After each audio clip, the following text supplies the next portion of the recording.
It's weird doing this. Howdy, with no y'all. sound. Howdy, y'all. You know, sometimes that tick that developed from playing with Stephanie somehow. You know, it might have been from me. Did you?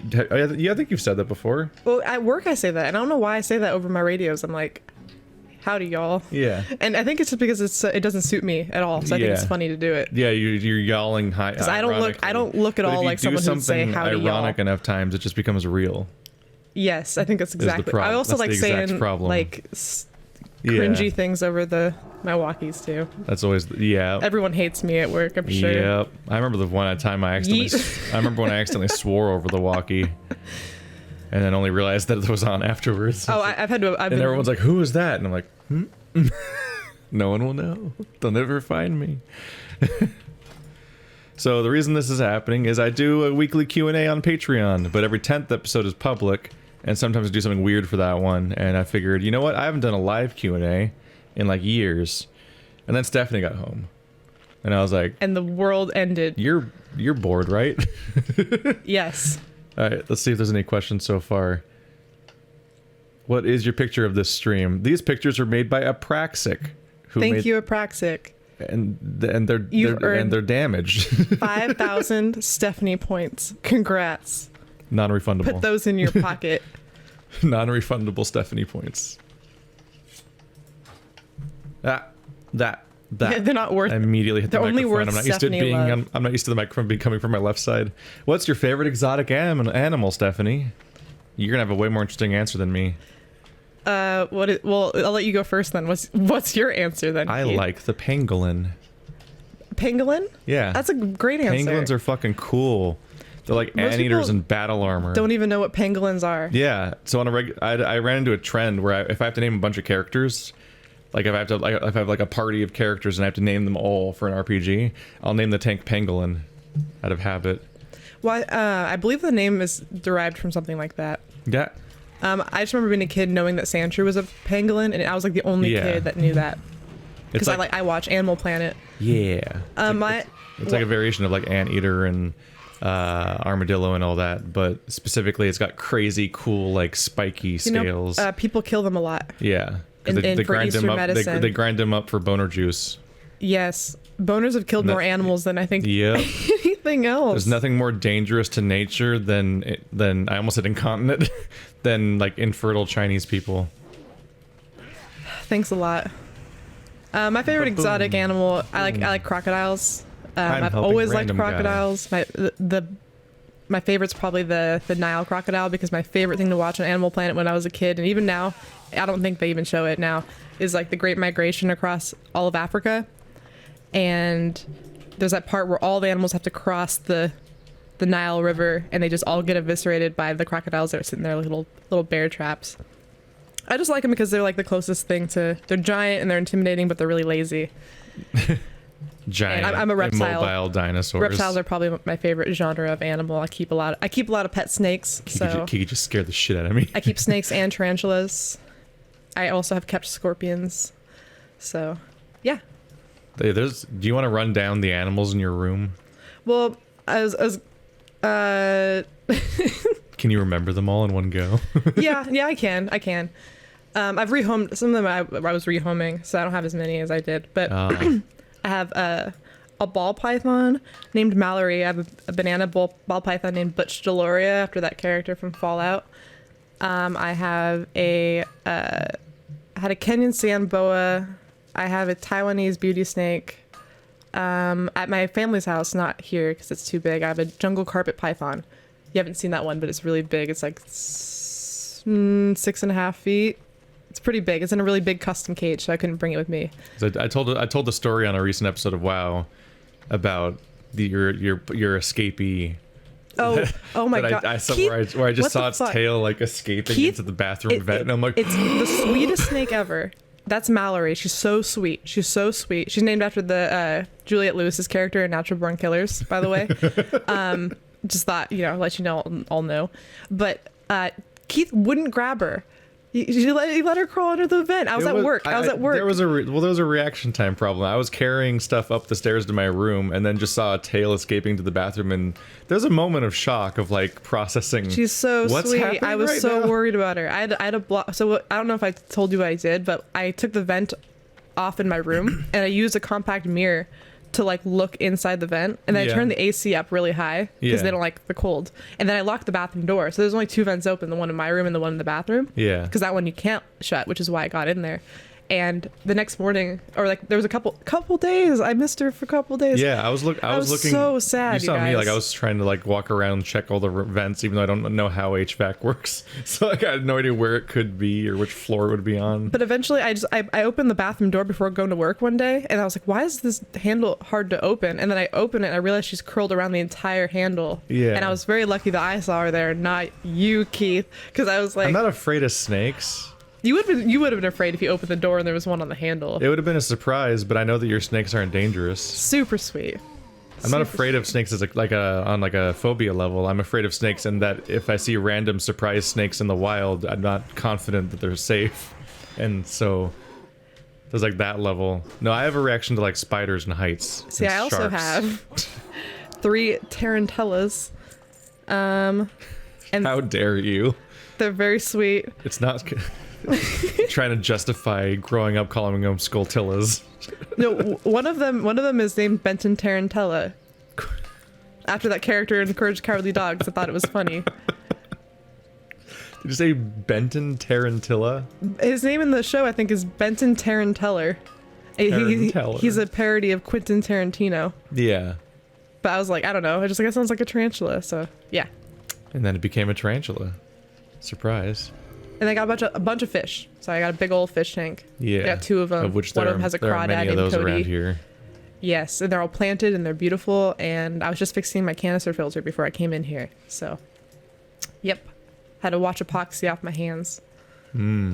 Epoxy. I think the tarantula is a Spanish dance. Though I know that from somewhere, but that is, I think, correct. Just saying. What is? What? So I sorry. lost the thread there. I probably should address these because people aren't going to see them. No, someone said, "Isn't a tarantula a Spanish dance?" It is, I think. So I just scrolled up to try to get back to where we left off. Because in Henrik Ibsen's A Doll's House, someone dances the tarantula, and that's why I know it. They said the JoJo Stephanie face. I love JoJo's. The JoJo face on Stephanie Gyarados. Someday. I was gonna correct them. I thought they were saying the other drawing's JoJo when it's Kaiji. If any of y'all know someone who can do custom JoJo's art, if I would pay a fuck ton to have someone commission me in JoJo style, I would love it so much. I thought about that today at work. That just came up in my brain at work. I was like, oh my gosh, I gotta look on Etsy. And you need JoJo art of yourself. Yes, I'd frame it. So back to back with what is your favorite exotic animal, there was what is your favorite non-legendary Pokemon? Gyarados, dude. That's why I'm Gyarados on there. It's the atrocious Pokemon, so I relate to it. I'm so torn. Because I am also terrible and atrocious. I'm so torn, but also there's so many Pokemon. Bulbasaur is my favorite starter. Ah, shit. Got made fun of a lot. I'm gonna open up Pokemon Go. To look at my collection. And maybe it'll remind me of something. Cause I have a lot of Garchomp. I have a lot of there's a lot of Pokemon I like. Aggron, Tyranitar. Like I'm digging that there's gonna be a black and white Zigzagoon. Monsters, because I always big like monsters. Zigzagoon a lot. I like a lot of the critters and a lot of the dogs. Like a lot of the dogs. Like in like playing Pokemon Go, I find new things I've never seen before. Like I find out about like Poochyena and the hyena very like. Oh, you don't even know. There's all these ones like that I never knew existed back in the day, and I'm like, oh, it's great. We used to just have a Growlithe, and then the 3 legendaries that are tangentially dog-like, I guess. It still hasn't rendered. But like I really like Scyther, and I like Venusaur and Bulbasaur and so on. I always like Farfetch'd. Oh shit. Which is also getting a new variation in the new generation, where he's like a Lancer. I should not have aggroed that many things. I'm gonna be in trouble. I'm gonna numlock. It'll figure it out. I sent Keith a dumb picture I found on the internet of a bunch of Pokemon drawn as Garfield, and it made me really happy. And Farfetch'd was on there. What do I got? I got Salamence, Place, Electivire. Oh, he's got to look up pictures. Yeah. I know. Oh yeah, I dig Aggron. Yeah, Aggron's one of my favorites. Aggron's pretty good. Anything that's big, like big scary monsters are my favorite. Nothing anthropomorphic. I don't like. I think the only one I like Rhydon. that looks like a person is Machamp, and that's because Machamp's kind of hot. But Houndoom, I love Houndoom. Houndoom's great. Houndoom is great. The dog ones are really consistently just good. Yeah, they're really good. Even in Sun and Moon, I think one of the only ones I liked was Rockruff. There's all the dogs and foxes and so on. Get your Umbreons and your Glaceons. Which one's what's your favorite evolution? My evolution, it's Jolteon. My favorite's Vaporeon. But see, I can't have it because it looks too much like Gyarados. I win. What? Oh, well, yeah, fuck you. Your favorite has an elemental weakness to my favorite, therefore I am the victor. That's how this works. You gotta love Electabuzz because his voice actor would just go. That was pretty good, Keith. That was the show. You guys didn't see, but he did full like. You have to shake your head to make the noise. It's impossible to do it otherwise. But that was the fucking sound he made. And so when I saw Electivire, that's one of the only weird retconned generations later sequel Pokemon that I've seen that I actually like. I like Electivire. When I don't like most of the other ones. Because they took a bunch of stuff like Magmar and Electabuzz and other people that didn't have any evolutions, and they gave them a baby version and a Mega Evolution super version, and most of them I don't like at all. But I like Electivire. He's neat. He was always a weird alien, and now he's even more of a weird alien. Because he always had like weird like things in his head that made him look like he was from outer space. Yeah, I never really understood what he was exactly supposed to be. No one knows. That's why his voice actor just gave up and made that sound. Because it was like, what animal is this? I don't know. What are your favorite books? Oh, no one's gonna like my answers to these because they're gonna be nerdy. My favorite book of all time is 100 Years of Solitude by Gabriel Garcia Marquez. But I like everything by the guy whose name I always fucking forget, who wrote American Psycho, because I love that author. So I like that book. I like Less Than Zero, and then I like Rules of Attraction. American Psycho is very, very, very good. One Flew Over the Cuckoo's Nest was really good. 100 Years of Solitude. It's a Colombian novel they probably made you read in college. I'm always tempted to just say something from literature and be like, oh yeah, The Invisible Man, that was the best book, or Handmaid's Tale or something, but I really, really like An Absolutely Remarkable Thing, and it's a problem. And that came out like last year. And it's a serious, like it's just way too specific to me and my life in a lot of ways. That like, and also the modern situation, a lot of things that bother me about things going on, that like, it was just kind of had like a direct signal for me, you know what I mean? Like it's like it cheated at becoming my favorite book. It was kind of messed up, but I read The Bell Jar. Have you read The Bell Jar? No.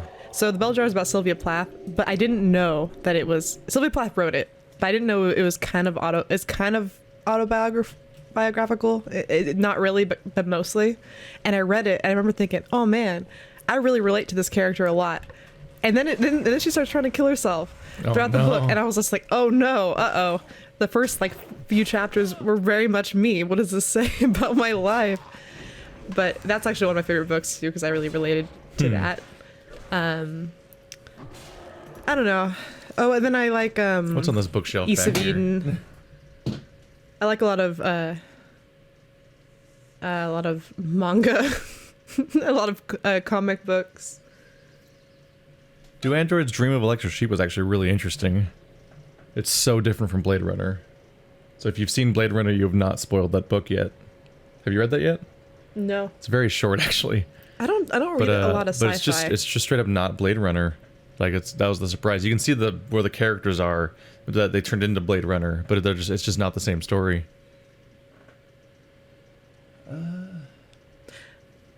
I've been a bad boy and I keep reading comics all the time. yeah. I keep buying. So I buy which I'm intentionally not counting as this question. I bought a couple books I need to read. One by like Amy Tan, and then one like I wrote like the Good Earth.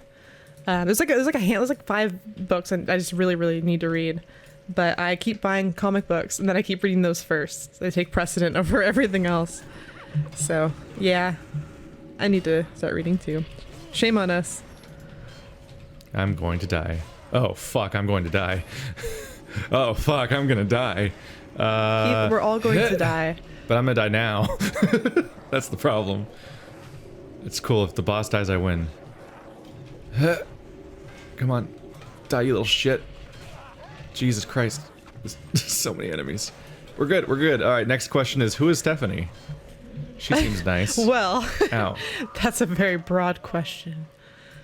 That's a broad question. Hi, my name's Don't Stephanie. call yourself that. Well, I am a broad. I have been abroad also. You've been abroad? I've been in other countries. Yeah. I don't know. Play on words. I'm lame. I've never been abroad except to Mexico. That counts? Barely. I walked there. Oh. Well, hey, whoa, you walked all the way from here to Mexico. I walked from San Diego to Mexico. Because the towns just mash right up against each other. Yeah, my name is Stephanie. I'm 26 years old. I from California. I am me. I live here. I know Keith, and I'm here now. Yeah. And you like indie stuff and horror stuff. Yeah. And character-driven dramas on television. Yeah. I'm trying to think like what I would write in like in your like in my Tinder bio. Yeah, I actually shamefully do have one of those. Not that no one reads those anyway. They don't? No, I don't think so. You don't use them to filter people at all? You just go for it? I use them to filter people. I think you know, Kiki wants love. Not to be like snarky. I don't think anyone reads mine. I think they're just like, yes, good choice. Yeah. Let me destroy you. Well, I get to hear all the stories about your weird bad dates. Oh yeah, I come home with like a new one like every day. No, not every day. That sounds terrible.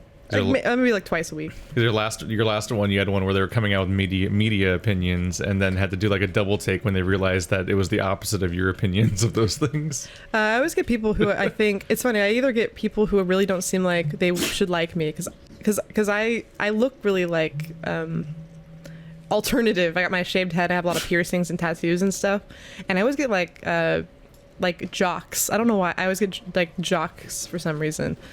I was thinking back to like that line in Juno about the jocks, like in the weird hipster girls, because that might be right. And then I also get hipsters who are really pretentious and think they're really smart, but they just end up making me mad, and then I have to like eviscerate them because they think that they're like, oh, this girl won't know anything about video games. I'm gonna talk about video games in front of her, and I'm like, oh hey. Yeah, like there was the guy you had last time. You had to deal with like a series of things where like you knew more about the subjects than he did, and he was talking about them under the assumption that you wouldn't. Yes. Like he was just gonna like. He was flex bragging on about you. he was making a video game and he was bragging about it, but he was talking about like the limitations of making a horror game, blah blah blah blah blah, and he was just like pulling out a bunch of stuff that I know he was just like bullshitting. Talking about how video, like in order to make things truly scary, the horror game has to be like photorealistic. The visuals have to be realistic. Meanwhile, for a video game we to just be did scary. like a horror. We just did a horror Halloween special of entirely non-photorealistic. I started like naming off all these pixelated horror games that are fantastic, and he's like, "Oh well." Also, he was like, "I hate Fight Club was a stupid movie," and I fucking love Fight Club. I just want to put that out there right now. I fucking love that movie. So I had to have this whole conversation with him about what he feels like the meaning of the movie is, and then I was like, well, actually, in the book, blah blah blah blah. Yeah. And he was just like, oh. And you love Fight Club the correct way too. Yeah. You're not one of those people that massively misinterpret the entire message by falling for the idea that Tyler Durden's in any way the protagonist. No, I have like I don't know. I'm not gonna go into it because I'll go into it forever. But no, he was just like, that's a dangerous movie because it inspires nihilism. Yeah. And I just, yep. maybe that'll be an episode sometime. Yeah. We've been teasing the idea of like, maybe we'll do media podcasts. I would love to. I feel bad. I don't know if you guys would want to hear me talk about things, but if you do, I definitely will. I'm always under the assumption people don't want to hear me talk about things. You would think that. I would think that. But then internet. There's certain things I'm just like, hey, like, don't get me started on that. Like, I'll go on and on. Like, I love that. So I'm going to talk about it for a long time. So I'm not going to say anything about it. But I would love if someone let me. So, yeah. We've been talking, like, for potentially about, like, going back and watching Taxi Driver, then rewatching Joker, then doing a podcast on Joker. I have so much to say. But I won't because I'll talk for an hour.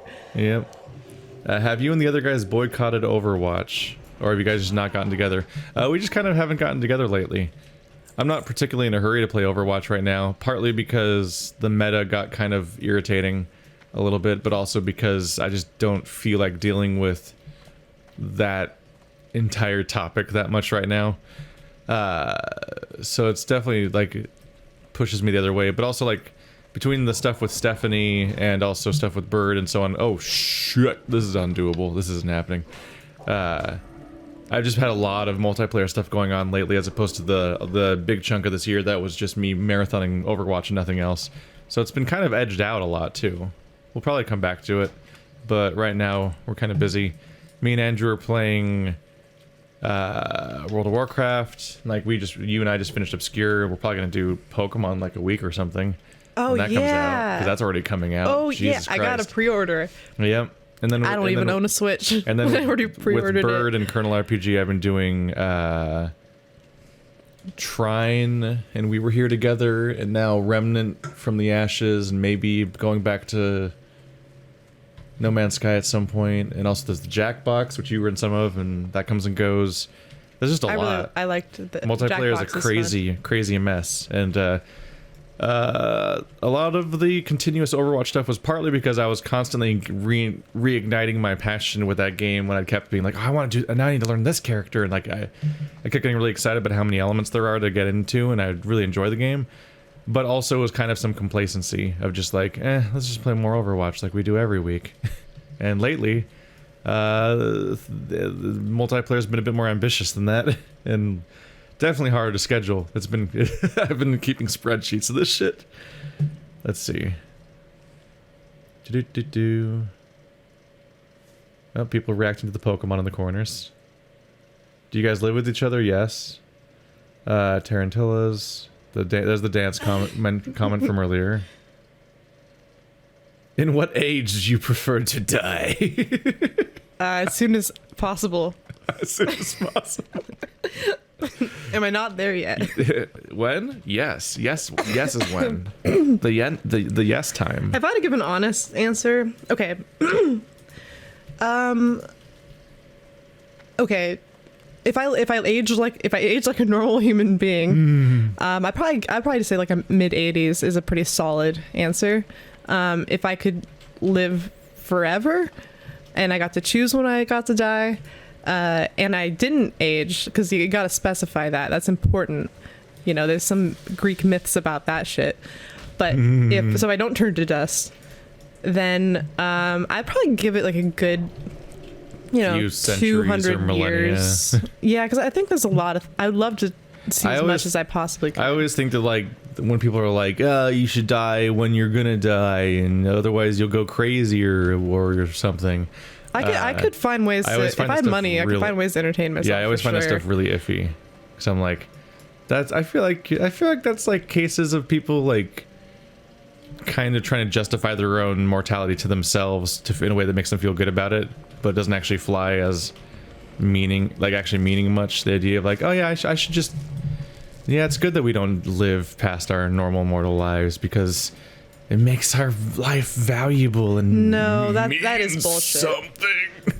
I think one of the things that makes me the most absolutely sad is thinking about the amount of things that exist in this world now that I will die not even being aware of. Yeah. And that's really weird for me to think about. Like somewhere in Cambodia, there's a very popular rock band that might really like. I will never know. How will you ever find out about the band unless you can have a holiday in Cambodia? I do like that song. Do like that song. But the world's so incredibly complicated. But people talking about like they'd get bored with immortality. I feel like they're maybe just boring people. Yeah, it's like if you're bored, then you're boring. So much world. I always liked that philosophy.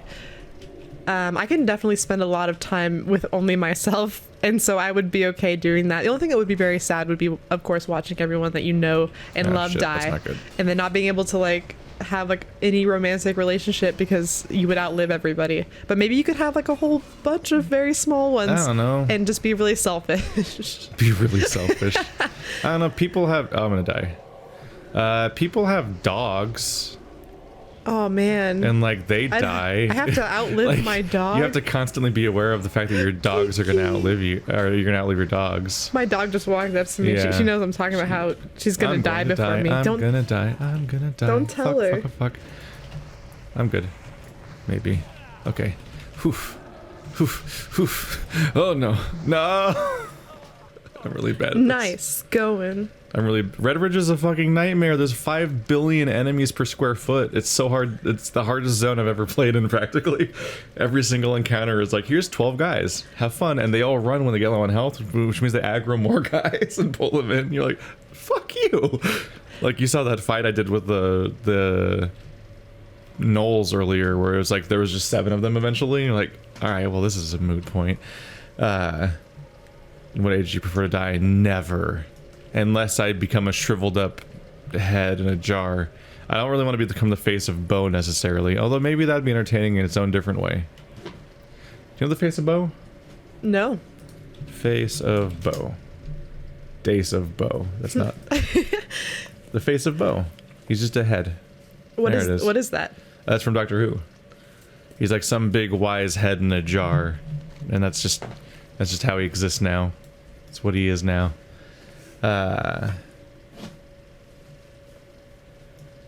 Let's see. I'm trying to shoo my dog away. Sorry, everyone. She's too affectionate. I'm trying to read chat. Stephanie, if you like the bell jar, you might like Margaret Atwood's Edible Woman. Margaret Atwood. Which is the person who wrote... Okay, that's why I know that. Yeah, she wrote The Handmaid's Tale and The Testaments, which just came in the mail. So I'm going to read that at some point. Is your name Keith or Sebastian? It's Keith.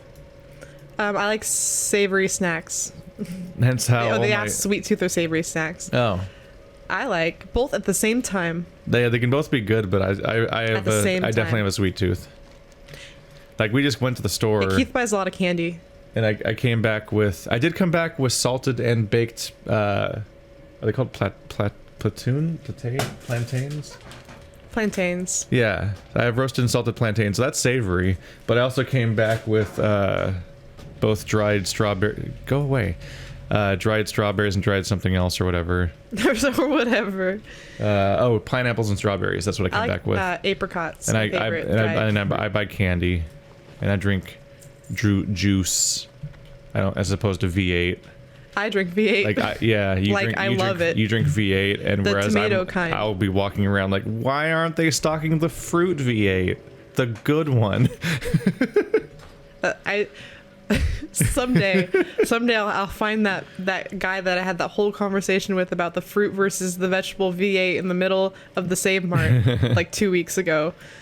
Costco and Sam's both used to always have a pallet of fruit V8, which weirdly were in like the Red Bull size cans instead of the full size cans. The ones at Costco have them in that Red Bull size can. I haven't seen them forever. I've been looking for them. We just bought 2 cases of them, and I drank them all already. Of the fruit ones? Oh no, the tomato one. Yeah, no, I'm saying the fruit ones. I can only ever find the tomato one. I'm like, yum. Drinking tomatoes is yum. I would drink that all day. Okay, well you also will eat a tomato. Yes. And I won't eat a tomato.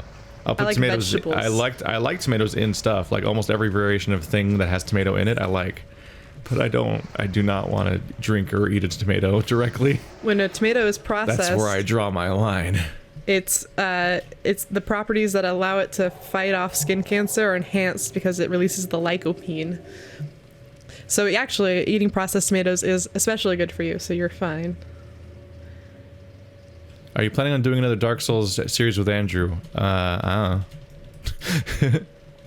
I would imagine most stuff that involves the kind of thing that I'm doing right now with Stephanie, where we sit in one room, is probably done for good, maybe, with Andrew, because now I live here and he lives there, as opposed to the old days where we lived a mile apart from each other and I would just walk over and we'd hang out in his garage. So fundamentally, the logistics have changed in a way that are pretty forbidding. There was that year with Zero Escape and Sonic where I would like drive to his house when it was an hour away, and I'd do that. It'd be my whole day was recording stuff with him all day. But that was a lot then, and now it's worse. Now it's so much worse logistics wise. So it's pretty dead. So Andrew's an online person now, like Bird, where he's functionally a separate person at this point. Favorite Doctor/era, David Tennant. I've actually never watched any Doctor Who. Oh shit, we're out of questions. You failed us. Much to Keith's dismay, so I can't even answer that question. Well, that's just that's one of our ideas, and by I mean my ideas. Yes, I would be down for it. I just I have like this weird, I don't know. There's like this weird fear of change and lack of permanence, and so the fact that it changes doctors every season or whatever always turned me off to it, because for some reason that makes me really sad when I think about that. Yeah, because if I got really attached, I would feel really sad. And depending on which doctor it is, they might even treat it like a death. So it's like even the show itself is aware of like the bummer of it all. But the I don't even see a champion around here. What the fuck? But yeah, the show changes showrunners and directors and writers and actors across the board, like after every few seasons, which is part of what's interesting about the show, is just the mercurial nature of it all. So it'll continually reinvent itself forever, which is kind of probably why it's been able to go for so long, because otherwise it'd be like The Simpsons if it was just like I'm the same thing forever. And then it's going to have all these growing pains or these moments where it's like now it's clashing. Now it becomes the things that I hated in the first place and or all the other stuff. I understand that. And there are a lot of things that I absolutely love that I just wish would be buried. Yeah. And we were just having a conversation about how I think like sequels and remakes are like killing off your own like IP that's beloved by everyone. I think is like one of the most heinous things you could do. Like, you were like mad that, weren't you mad that Lucas ever even made prequels, let alone sold it off to Disney? I have a huge thing against George Lucas. I got a whole thing because he won't stop touching the thing he already finished. Indiana Jones and the Crystal Skull was the last fucking straw. Broke my heart. Fucking cried. I was so mad about it. I think the movie's terrible, and I think Indiana Jones is perfect, and I wish they'd never tried to make another one. And George Lucas is a fucking sellout. Sorry, everyone. I loved the original Star Wars movies. Original only. I think George Lucas is a sellout, and I'm mad at him. And even there's a few other people that like I used to really love. Like Tim Burton's on that list for me too. But like just let me have something and leave it alone. Like quit ruining everything I love. It's like the rant I went on when we were waiting for Andrew to set up before, where I was talking about like when Get Out went really well, he made Us. He didn't make Get Out 2, because like a lot of stuff is better off if you just leave it alone. Like I've been playing God of War's reboot thing, not remake, but the new God of War that's Norse is like actually a new thing with new things to say and so on. But like before that happened, they made like 6 God of War sequels, and like the first God of War had a self-contained story that would have clearly been the ending of that guy's story, but they just went and made 100 more of them. And it's like sequels are just like, generally speaking, somebody who is in control of the situation just mandates that more sequels are made for various properties, and then the people that make the creative decisions just kind of have to like make it work because they've been commanded that that's the project they're being made. They become slaves to it. They end up hating their own. That's how so much of like movie making works, and that's how like video games work. Is just like you're commanded by the publisher to make the next thing, even if you maybe should have never had any sequels to the thing. Which is related to another question. Somebody asked, like, do you like Marvel movies? And it's like, that's what Marvel movies are to an extent, is just endlessly mandated projects, machine produced as long as possible. To break the hearts of everyone. But I do not like Marvel movies. You don't watch them either. Keith was really mad at me because I went and saw Endgame. I was mad at you. I was baffled by you. Because you're going to watch Endgame without watching any of the Marvel movies, including Infinity War, which is the first half of the story I was asked on a date to go see Endgame, and I literally told them, I was like, I was like, I'm going to go watch it, but I'm just going to go watch it. But I think it's funny. Everyone probably hates me. But I was like, it was like a 3-hour movie. We both were unentertained. I slept through a part of it. I actually fell asleep in the theater. As I would expect, because completely overwhelming and baffling. Although there's a Patrick H. Willems video recently where he took his parents to see Endgame without any of the further context leading up to it, and they loved it. It's actually a really charming little video where they're like, they both look like they're probably like 60, but they're so game for this for some reason, and they're like, oh my god, is that Black Widow? And they got so hyped up, they got like wrapped up into it. Oh, that is sweet. It's a really, I'll have to show you that sometime. It's a really heartwarming video. I'm mean. Super jealous of that guy's parents. Oh, that's really sweet. I'm super jealous. They're way too wholesome, and while also being the kind of parents that are like game for that kind of stuff. Like they're not just dismissive of it all, but instead they immerse themselves in it once they're there. That's great.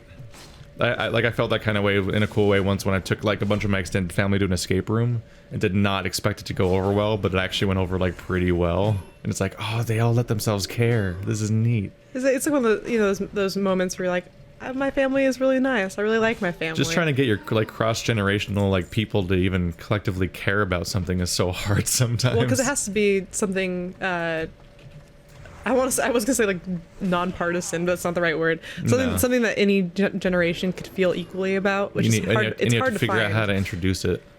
So something like an escape room is probably perfect because it has nothing to do with your age. Yeah. It would be very difficult to like find a movie. And it's kind of a novel, confusing thing for everyone. Yeah. Well, yeah, some people will probably get really easily frustrated. Or like, yes, like so much of media is all like, I don't like, there's no movies with all those computer graphics. Things were better back in my day. They give that whole rant. Yeah. I've had my extended family give that rant about Mad Max, and I was very confused. I was very much that lady with all the arithmetic floating in front of her face from that one meme, trying to figure out like what the hell they were saying when they were mad about all the CG in Mad Max. Because like, CG should be used to enhance the visual images. I'm a big fan of practical effects. I think you need to do practical effects, and like using CG to enhance those is really great. Well, that's the thing is like that movie was so heavily practical. That movie is like that movie just looks but because awesome. They're just dismissive of anything that doesn't look like an old movie. Basically, they see it as being CG even when it's not. But it's not. Even though it was CG, but not in the ways you would notice. Except for the one time you'd really notice, which is the storm that's obviously not real. I just think movies that rely too heavily on CG, like I think back to like Avatar. When that movie came out, I remember thinking like this movie's gonna look terrible in a couple years, and I feel like no one talks about it anymore. That's the joke about Avatar, is always the idea that James Cameron vanishes into his cave to make sequels to it for like an entire decade, and in the meantime everyone like all of pop culture collectively forgets this franchise ever existed. I'm okay with that, because it went from being like the top grossing movie of all time to being like, what was that one thing with the Na'vi? The test is usually try to name any character in the entire movie that isn't Jacob Sully. I never even saw it, so I'm terrible. Apparently Disney World has a whole like land dedicated to it, and I remember thinking to myself, I was like, that's probably outdated. And I guess it's a recent addition. is the weird thing. Oh, that guy's is weird. Is that guy running all the way to me? Oh shit. I think he also had one dedicated to dinosaur. Remember the movie? Oh, no. That's another one. See, you gotta have good writing and good characters. And if anything, the best movies are the ones that don't really need the effects to be good, for it to be good. No, that's not. Dinosaur. Wow, movies that have been thoroughly forgotten. Not even Land Before Time. I love Land Before Time. That's like the arch nemesis of Disney, though. Yeah. It's Don Bluth. Oh, that was. I love Don Bluth. Oh, it was. You're right. It was. I love him. American Tail. The Tree Star. American Tail and Fievel. Wait. American Tail. Yeah, American Tail and Fievel Goes West, and then Land Before Time and all those ones. Secret of Nim. Yes. Oh, yes.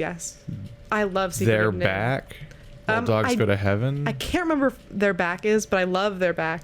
And yeah, All Dogs Go to Heaven is. I'm pretty sure. Rock-a-Doodle-Doo. Yeah, okay, so no one likes that one, but that one was. And that one with the dog that wears a baseball cap backwards, I think. There's like a tiny, fluffy dog that has that's like, at some point they're wearing like a shirt and a hat. I think a kid gets turned into a dog. I don't remember at all what you're talking. There was one called Penguin and the Pebble, and nobody fucking knows that one. But when I was a kid, I thought it was so romantic, and everyone hates that one. It turns out. Do they love the Pebble? No. Because penguins give gifts to other penguins. The penguin is a doofy little dork penguin. That's like their real life mating ritual. And there's a hot penguin. He's trying to give the pebble to the hot penguin. And there's some buff, mean jock penguin. Hot penguin. No aggro. It's really cute. Yes, no one cares about it, but it's probably not even good. But I'd watch it right now if I had it. Yeah. But anyways, out of curiosity's sake. Let's see here. Getting murdered, it's a problem. What's the best psychological horror thriller film that you've ever seen? That's a hard fucking thing to ask. I always just use the disclaimer that I'm just gonna give up and say an answer whenever somebody's like, "What's the best thing ever of this category?" It's like, I'm not a library. The Shining's my favorite. I can't instantly recall all of the things I've ever had, so I'm just gonna say a thing I like. Is The Thing? Would you count that as a psychological horror? I don't know. No, I don't know if I'd count that. What counts as psychological horror?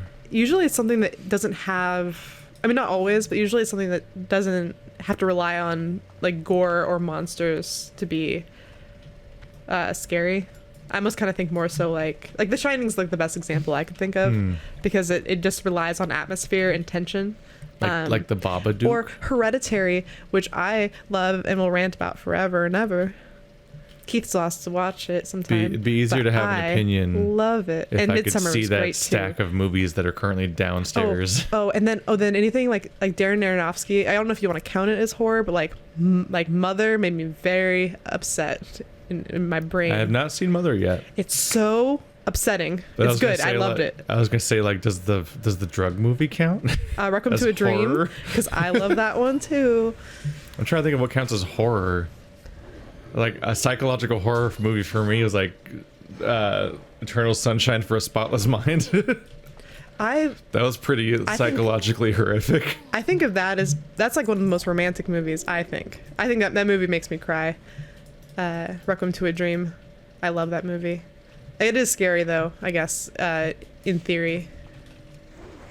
You mean Eternal Sunshine? Yeah, Eternal Sunshine. You said Requiem for a Dream was romantic, and I'm like, oh wait, sorry. Excuse me?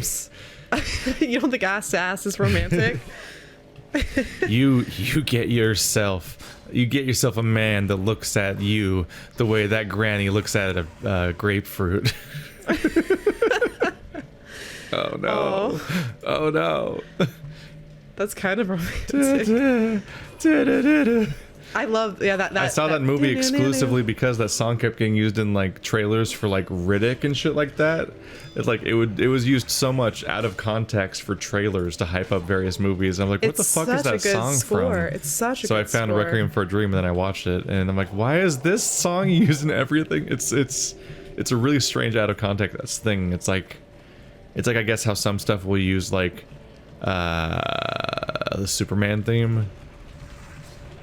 Like outside of Superman, but like it's weird because it's made for the specific thing as opposed to being like an album or whatever that just floats freely amongst all the world. Like something weird. There's something weird to me about like it'd be like if the Star Wars thing was used to advertise a movie. That would be upsetting. But that's what happens to Requiem for a Dream. Yeah, right? I always think that. Was that made just for that movie? Yeah. I think it's the theme song of the movie. I don't know. Correct us in the chat. You guys have time to research things. I think it is, but I'm not positive. Either way, great score. Great movie. If you want to feel really shitty, definitely watch it. I like movies that make me feel terrible. Yeah. I like movies that make me feel disgusting and bad, and I like really gory and awful feeling movies. I don't know why. This is a thing we were talking about recently. Have you seen the excluded Pokemon for Pokemon Sword and Shield? What's your opinion on the excluded and also Mr. Mind Galar region variant? I don't know about that, but we were just talking about how, like, at least I was saying that, like, I would be totally fine if all the Pokemon games didn't have cross Pokemon in the first place. You could just make up 150 Pokemon in each game and not have them cross over at all, and I'd be fine. I don't like Mega Evolutions. I don't like... Yeah. I don't know. I'm one of those people. See, I don't like the sequels. I don't like those either. For me, it's got a little bit of the Star Wars problem with like the idea of like making new Star Wars movies, but also the old cast is there. I understand and that it's like, but we have a new cast and they don't get a chance to like do what they want to do because they're being overshadowed by like the old thing. And like, yeah, fucking Charizard won't go the fuck away as being the most popular Pokemon ever, even though it's just a boring ass dragon. And so he's just in every game overshadowing all the cool things that they come up with. Like they put all this time into designing like 150 new Pokemon. And then everyone just wants to play with their old Pokemon. It's like, well, then why? I think that so I haven't looked at the new Pokemon designs because I actually try not to because I like being surprised by them. But like I was, I do think that that's probably the most exciting part for me is seeing the new Pokemon. I don't care anything about the characters or the plot, you guys. I'm sorry. Usually I kind of dislike the characters. Usually the plot's bad. Yeah, and, well, I mean, some of them are kind of interesting. I like the whole like, gold and silver, like the world's gonna end, like, I don't know, lava versus water thing is kind of cute, but for me, like I've noticed there's an issue like in Pokemon Go because it is every generation at once. And they keep adding the next generation more and more as they get the next ones in, as like, expand the feature set. And at this point, every time they announce 150 new Pokemon coming to Pokemon Go, it's like, now we're adding Gen 5 or whatever. It's always like, all right, here's the 3 viable ones that are going to be useful and you actually want, and the rest of them are just there to fill out your Pokedex. Because it's like, once you have all of them in the same game, so few of them are actually going to be useful for any reasons, because they all, like there's so many redundant Pokemon, because there has to be. Like, it's just like, once you've played the games too much, they become just a series of types and power levels, and which one is the best water dragon? Okay, no other water dragons matter now. Well, so it's like, if they all exist in the same universe together, then it's like, if you're going hardcore on the stats or whatever, then it's like half these things don't matter. And if you're going there just on the pure collection basis, like, I like this guy, your over attachment to the old Pokemon can kind of get in the way of you just getting to enjoy all the new ones, because you're like, but I have to have Scyther in my party. Well, I mean, okay, so I play, like, I'm one of those, I play with my feelings, so I take the Pokemon that I like the best. But I will say, like, although I think in recent years it's gotten harder to find ones that I like, unfortunately, but I do find new ones I like every time. Like, I think my most recent one I mentioned very briefly earlier was, I love Volcarona. Volcarona's a beautiful Pokemon. Evolves at, like, I want to say level 65. It takes forever. Ow, I'm being attacked. Look at that beautiful thing. Oh my gosh, he's beautiful. Oh, keep looking it's like at a star moth. It's Mothra, basically, and it's fire. It's got a super evolution, I think, where it has too many wings. I'm not looking at the super evolution. Look at all this Get that away from me. There we go. I just auto-typed that guy to death while I wasn't even looking at the game. Paladins are fair. But I do think that, like, and there's so many that, honestly, and there's so many to like, that you can play, even if you do decide to stick with the same kind of, like, set of Pokemon. Like, if I could still make, like, over 100 teams with just the Pokemon I like, and I'm really picky about which ones I like. So I think that's the best part about Pokemon, is there's so much variety in how you play it. I tried doing Nuzlockes a few times, and soul crushing, by the way, cried. That made me cry too. I had a Zigzagoon that died, His name was Muffins. No. His name was Muffins. Zigzagoon. And He's oh the my cutest gosh. one. You guys, this is actually. And they made him like a sexy furry now. I don't. Oh no. Oh yeah, I forgot. Dang it. But the saddest thing, actually, like genuinely, something that makes me very genuinely sad. Somebody looked at that tiny, spiky, adorable rodent that's been around for generations now and was like, yeah, but what if he fucked? See, I'm not going to think that because Muffins was really special to me, okay? But fucking Muffins, the saddest thing ever... What if his tongue was like 12 feet long? Is that I made my ex-boyfriend save him to his Pokemon bank. And so I don't have him anymore. Oh, no. And it's like the saddest thing. It actually makes me hella sad. That's how attached I was to fucking Muffins. It was fucking have you seen the I always forget the girls' names. I think it was May came out of nowhere to fight me, and I wasn't ready because I forgot that she was gonna come skill check me. Oh no. And I was walking in that place that you get all the oh fuck. Damn it, I'm like blanking on names now. No, everyone's gonna hate me. The Minoons and Puzzles. That little, there's like a little walkway that you could ride your bike, and she like fucking shows up out of nowhere, and I wasn't ready because I was trying to catch the Plus and like Plusle, characters. Plusle and Minoon. The two shitty variations of Pichu. Yes. Yeah, I hate those Pokemon. I wasn't trying to catch them. I was trying to catch. I haven't even played the game they're from. I'm just very annoyed when they show up and go because they're so common and they're hard to catch and they're not useful because they don't evolve or do anything. Like they're not even part of the Pikachu hierarchy. They're just a weird like copy. People just like the cute things, you know. But anyways, I just wasn't ready. I hadn't healed yet because I was trying to catch Pokemon. I wasn't trying to fight anybody. And I was just like, do. And she just runs up to me. All my Pokemon were half healed. You can't heal in battle, and I'm a Nuzlocke. At least that's not the way I play it. And I was fucked, and he died, and I was so sad. Muffins. Gotcha. Yeah. So that'll be an experience. We can go judge all the Pokemon as we see them. How dare they design you this way? Bipedal. Yeah, I don't like Pokemon that are fuckable. You don't like I was about to say I thought you were gonna say walk. Except for Machamp. I thought you were gonna say only one. I thought you were gonna say you didn't like walking Pokemon that get up and walk, and I was gonna cut you off with you. I'm looking like at Pokemon you, that fuck. Gardevoir, Lopunny. I don't like you guys. The one that looks like a fucking like K-pop idol, like bunny. Somebody told me once that I was Lopunny. Like, you look like Lopunny, and I'm like, get out of here. Lopunny is the Pokemon physically designed to do the Chun-Li like giggle yata animation. I do love Chun-Li though. What's your favorite board game? What is my favorite board game? Yeah, well, yeah. Is that a comment that came up? Yes. Or? I don't even see it. Also, what are your first memories? That's kind of hard. That's a hard one. We're gonna have to Eternal Sunshine ourselves. So we can figure this out. What is my first memory? I think that most people who answer this question will be lying without even knowing it. Yeah. Because what you think is your oldest memory is probably something that your parents told you did, that you then manufacture kind of a vague sense of a memory from that you don't actually remember. You know what I mean? There's a quest around here and I can't fucking find it. Great. I thought it was there, but it's not. I remember being a little punk and punk ass bitch. Yeah, being a little punk ass bitch. And my family had a CD holder in the living room that was, like 3 feet high. So it just had CDs in it. And I remember walking up to it and just pushing it over and having all the CDs spill out of it. And then I remember going into my Lion King tent, because I had a Lion King tent set up in the living room because I was born in 1993, which is the year that Lion King was a big deal. I think that might have been the year it came out, actually. I had a lot of Lion King stuff. And I remember hiding in the tent because I knew my mom was going to be mad at me. Because I knocked over this little toddler, knocked over a whole thing and made a big mess. I think that's the earliest thing I could think of. There's some vague thing that I think is like not even a memory, but just a story.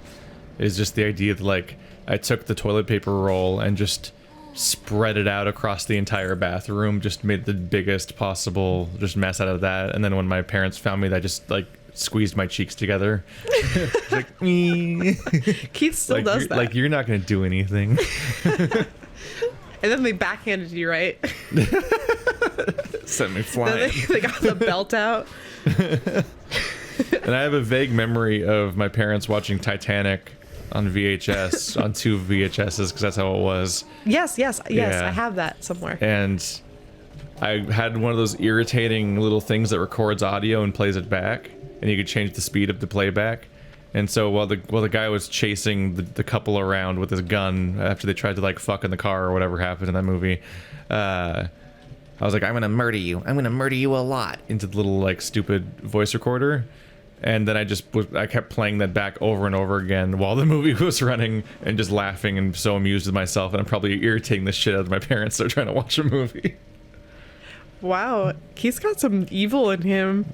I was a child. all children are inherently evil. Yeah, they don't have the part of their brain that has empathy yet, which is why that's why they think it's okay to do stuff like that. That's why kids say horribly mean things. Yeah. Oh yeah, no, they're little monsters. Yeah, I was not a nice kid. I'd apologize to some people as an adult. Yeah. I'm sorry, I was a monster. I'm sorry. Yeah, I did some mean things. Sorry for the monstering I did. They're like, who are you? What are you talking about? That guy just swimming away. He's very scared of me.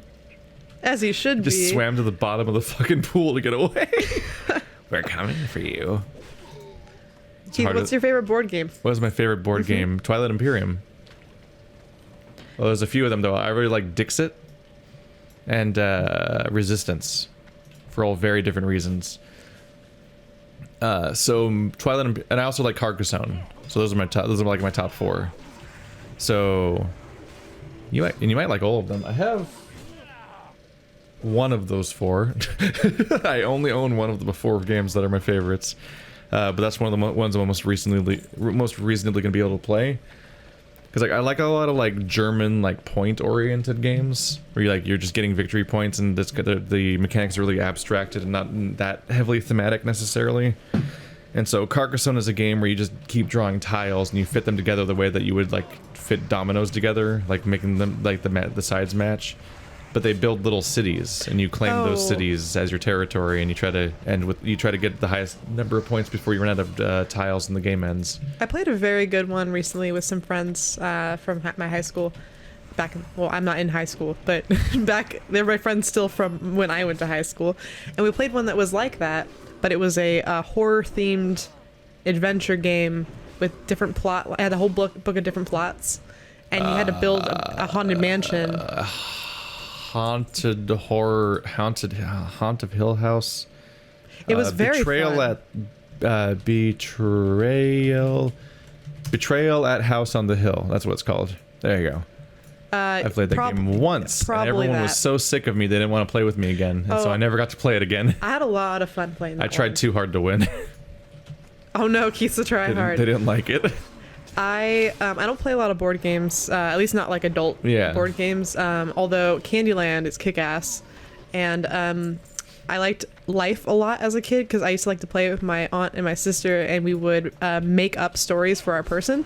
And so when we got married, we had like 3 bachelors, and I'd make them all like have something terrible with them, and I'd make them all pick. So I was like, this guy is really handsome, but he's a werewolf.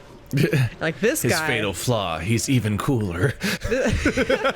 He's a werewolf and he might kill you. I don't know, like you have to lock him up every such and such night, and there's always a chance he could murder you. Or there's like this other guy, maybe he's really romantic and sweet, but he always smells like popcorn forever. Yeah, and you'll get sick of it eventually. Like stuff like that. I'd make people them stop pick. noticing smells usually. And then I like name my ugly children. I'd name them some dumb things. Name your ugly children. Pineapple McGee. Pineapple McGee. Yeah. And then I always make my husband sit in the back seat. That was like oh no, this is like my normal life. I'm like, the man has to sit in the back. I'm the woman driving. And that was my favorite board game as a child. I'm under attack. As a kid, my favorite board game was The Amazing Labyrinth, which I think I have a copy. That's still more advanced. Yeah, than I do have that. What I was playing. No, The Amazing Labyrinth is super simple. Have you played it before? I think it's that one that you were telling me about. That's is it that one that you bought? as a gift. We have 2 copies of Amazing Labyrinth in this house right now. Oh shit, that's so many enemies. Oh no. That's not good. Shit. Alright, well, that's bad. This is bad. This is bad. This is bad. We're gonna die. Everything's fine. Don't worry about it. Amazing Labyrinth is a game I learned how to play very young. Although I already knew how to play chess and checkers and Mancala by then, I think. Oh, Mancala. Oh, Mancala's awesome. I never really wanted to play any of them again. I want to play Mancala forever. But Amazing Labyrinth is just a grid of tiles that make up a maze. And so every turn, there's one. All the tiles are in a grid, but there's one remaining tile. That's the one that's like the hand, I guess, that you pass around. You take that tile and you pick any part of the maze and you slide it in, and so that entire row gets offset by one tile. And then you take your piece and you can move infinite number of spaces in the connected part of maze that you're currently in. And so you have a whole deck of cards, and you're trying to get to all of those cards because all the cards that are in the deck of cards, they're just pictures, and various parts of the maze have those pictures. And so you're trying to rearrange the maze every turn to try to reach your icons faster than your opponents can reach their icons. And the whole game has like 2 rules total. So it's so simple that we've successfully taught it to drunk people. Good, then I can play it. There was this one lady that used to show up to our tabletop nights that just could not grasp the rules of any game, no matter how hard we tried. But I was able to teach her Labyrinth, and it's like, yay, we can play a game now, finally. Because I just wanted them to feel included, and it wasn't working. Because I couldn't keep up with any of the games. But Labyrinth is teachable to anyone. Well, we should play that sometime. It's a very, very simple game. It's also fast, and it's kind of like you start strategizing once you get into it. You start figuring out how to optimize what you're doing, or how to beat people, or you start realizing things like, hey, as people successfully score their various cards, they get played face up on the board, which means all of a sudden you can start doing process of elimination of like which cards are all public right now. Those are the ones that have been scored, and you can start guessing which ones are the ones that your opponents have that they're trying to get in order to win, like things like that. Not exactly related, but kind of. I actually really like playing card games, like Texas Hold'em, or Theoden. like blackjack, or like gin. I'm pretty good at all those. My dad taught me like most of them. But those are there's that one, and I always forget the name of it, but it's the one where you use the little pegboard. That one's very difficult. It's hard to explain that one to anybody, and most young people will never know what I'm talking. They might not know what I'm talking about. Somebody out there probably does. If you look up card game with pegboard, you'll recognize the pegboard, but you won't know how to play the game. You'll be like, I've seen that. Boom, what the fuck is it? I don't have my phone. I can't look it up. Boom. Trying to buff everybody. Anyways, trying to make these people happy. Yeah, and those are really fun because you have to think, oh, what is the other person looking for? How do I defeat them and win money? So I learned how to gamble at a young age. I don't know why they're following me. They don't have the quest. This is weird. I don't know. Are they hoping for an invite? For the other games, I've described to you before, like Twilight Imperium's like a giant like Civilization style game where you like trying to win particular victory points, and everyone's trying to make these huge macro choices on a big galactic board, and it's like a big 8-hour game. Dixit is a game where you draw it's a weird, almost Jackbox style like bluffing. Oh fuck, I'm fucked. It's like an almost Jackbox style bluffing game to some extent, where what happens is one person plays a card, and all these cards just have pictures on them with no text, and they're beautiful, beautiful, highly detailed paintings that could be interpreted in so many different ways, so they're rife for references and all that. And you take these cards and you'll play yours face down, and you'll give people a verbal clue as to what's on the card. And so what'll happen then is everyone looks at their hands and they try to use your clue, and they try to trick everybody else. Everybody else plays a card, and they all get shuffled in with your card, and then they all get drawn out face up, and everyone tries to guess which card was the original card. It's like that Jackbox game. Yeah, it's a lot like Jackbox games. So everyone's trying to guess what the original card was based on the clue. Which Jackbox game is that? There's a lot of them that are kind of like that. Because like there's Fibbage and Drawful and stuff like that. I think it might be Drawful. Yeah, Drawful, or you draw the prompt and you hope to trick everyone. Yeah, it's kind of like that. And so like it often turns into like a series of references and stuff like that. It's interesting. It's also one of those simpler games that you can kind of teach anybody, which is good to have to contrast your Twilight Imperiums, where you have to try to trick people into spending 8 hours with you. Ew. Yeah. 8 hours with me? No. Who would do that? No one's ever wanted that. But then like Resistance is one of those hidden role games. There's a lot of variations of those where some people are the spies and some people are the good guys, and you have to try to... You do a series of tasks where you try that kind of pass and fail, and based on that information, try to deduce who's the spies and who's the resistance. And so it's a lot like that push the button game we played, where you're trying to figure out under a time limit who the secret bad guys are, or the whole thing fails. And that stuff's always fun. Let's see. If I wasn't doing streaming and gaming full-time, what would I do for a job / hobby? Those are usually not related. Most people don't have jobs that are anything related to their hobby. I don't have that. I wish I did. That'd be cool. My last job was working at the water board, and before that, I worked at Best Buy. So, probably something depressing, which is the standard, more or less. Is whatever random ass job I end up getting because they are willing to call me, and I'm trying to make use of my degree or whatever, and then it's really hard to anticipate. None of the things that have ever happened in my life were what I predicted. every element of my life has been a surprise, and every attempt to plan any of it has always been a mess. This is a long escrow mission. You go all the way back. You really shouldn't try to plan. Or at least you should be aware that even if you try to plan aspects of your life, it's most likely not going to work. The only way you can truly enjoy the fact that nothing is that lack of permanence that everyone is afraid of is to be aware that it's going to happen and just accept it. Yeah. If anything, it's kind of freeing to not have to worry about structure 100%, because even if you try to structure it, it's going to get torn down by life anyway. So you might as well just roll with it. I think it's kind of freeing to think of things that way. Mm-hmm. What is your opinion on Shadowlands? It exists, or will. I don't know. Wow, a game with many expansions is going to get another expansion. That's what Shadowlands is. I don't know what that is. It's just the next WoW expansion. Oh, okay, I'm sorry. There's been like 12. It's going to be another one. I don't know anything about it, but I also barely know what any of the other expansions were supposed to be about anyway, even though I played like 3 of them. But because I didn't fully play them and I'm not immersed in... Oh, yeah, there's a dog there. Oh, yeah. I'm not fully immersed in the WoW community, so I don't even know usually what the point of the expansions is, other than just more game, more dungeons to do more raiding, and nullify your previous investment. I was only able to do the cycle once.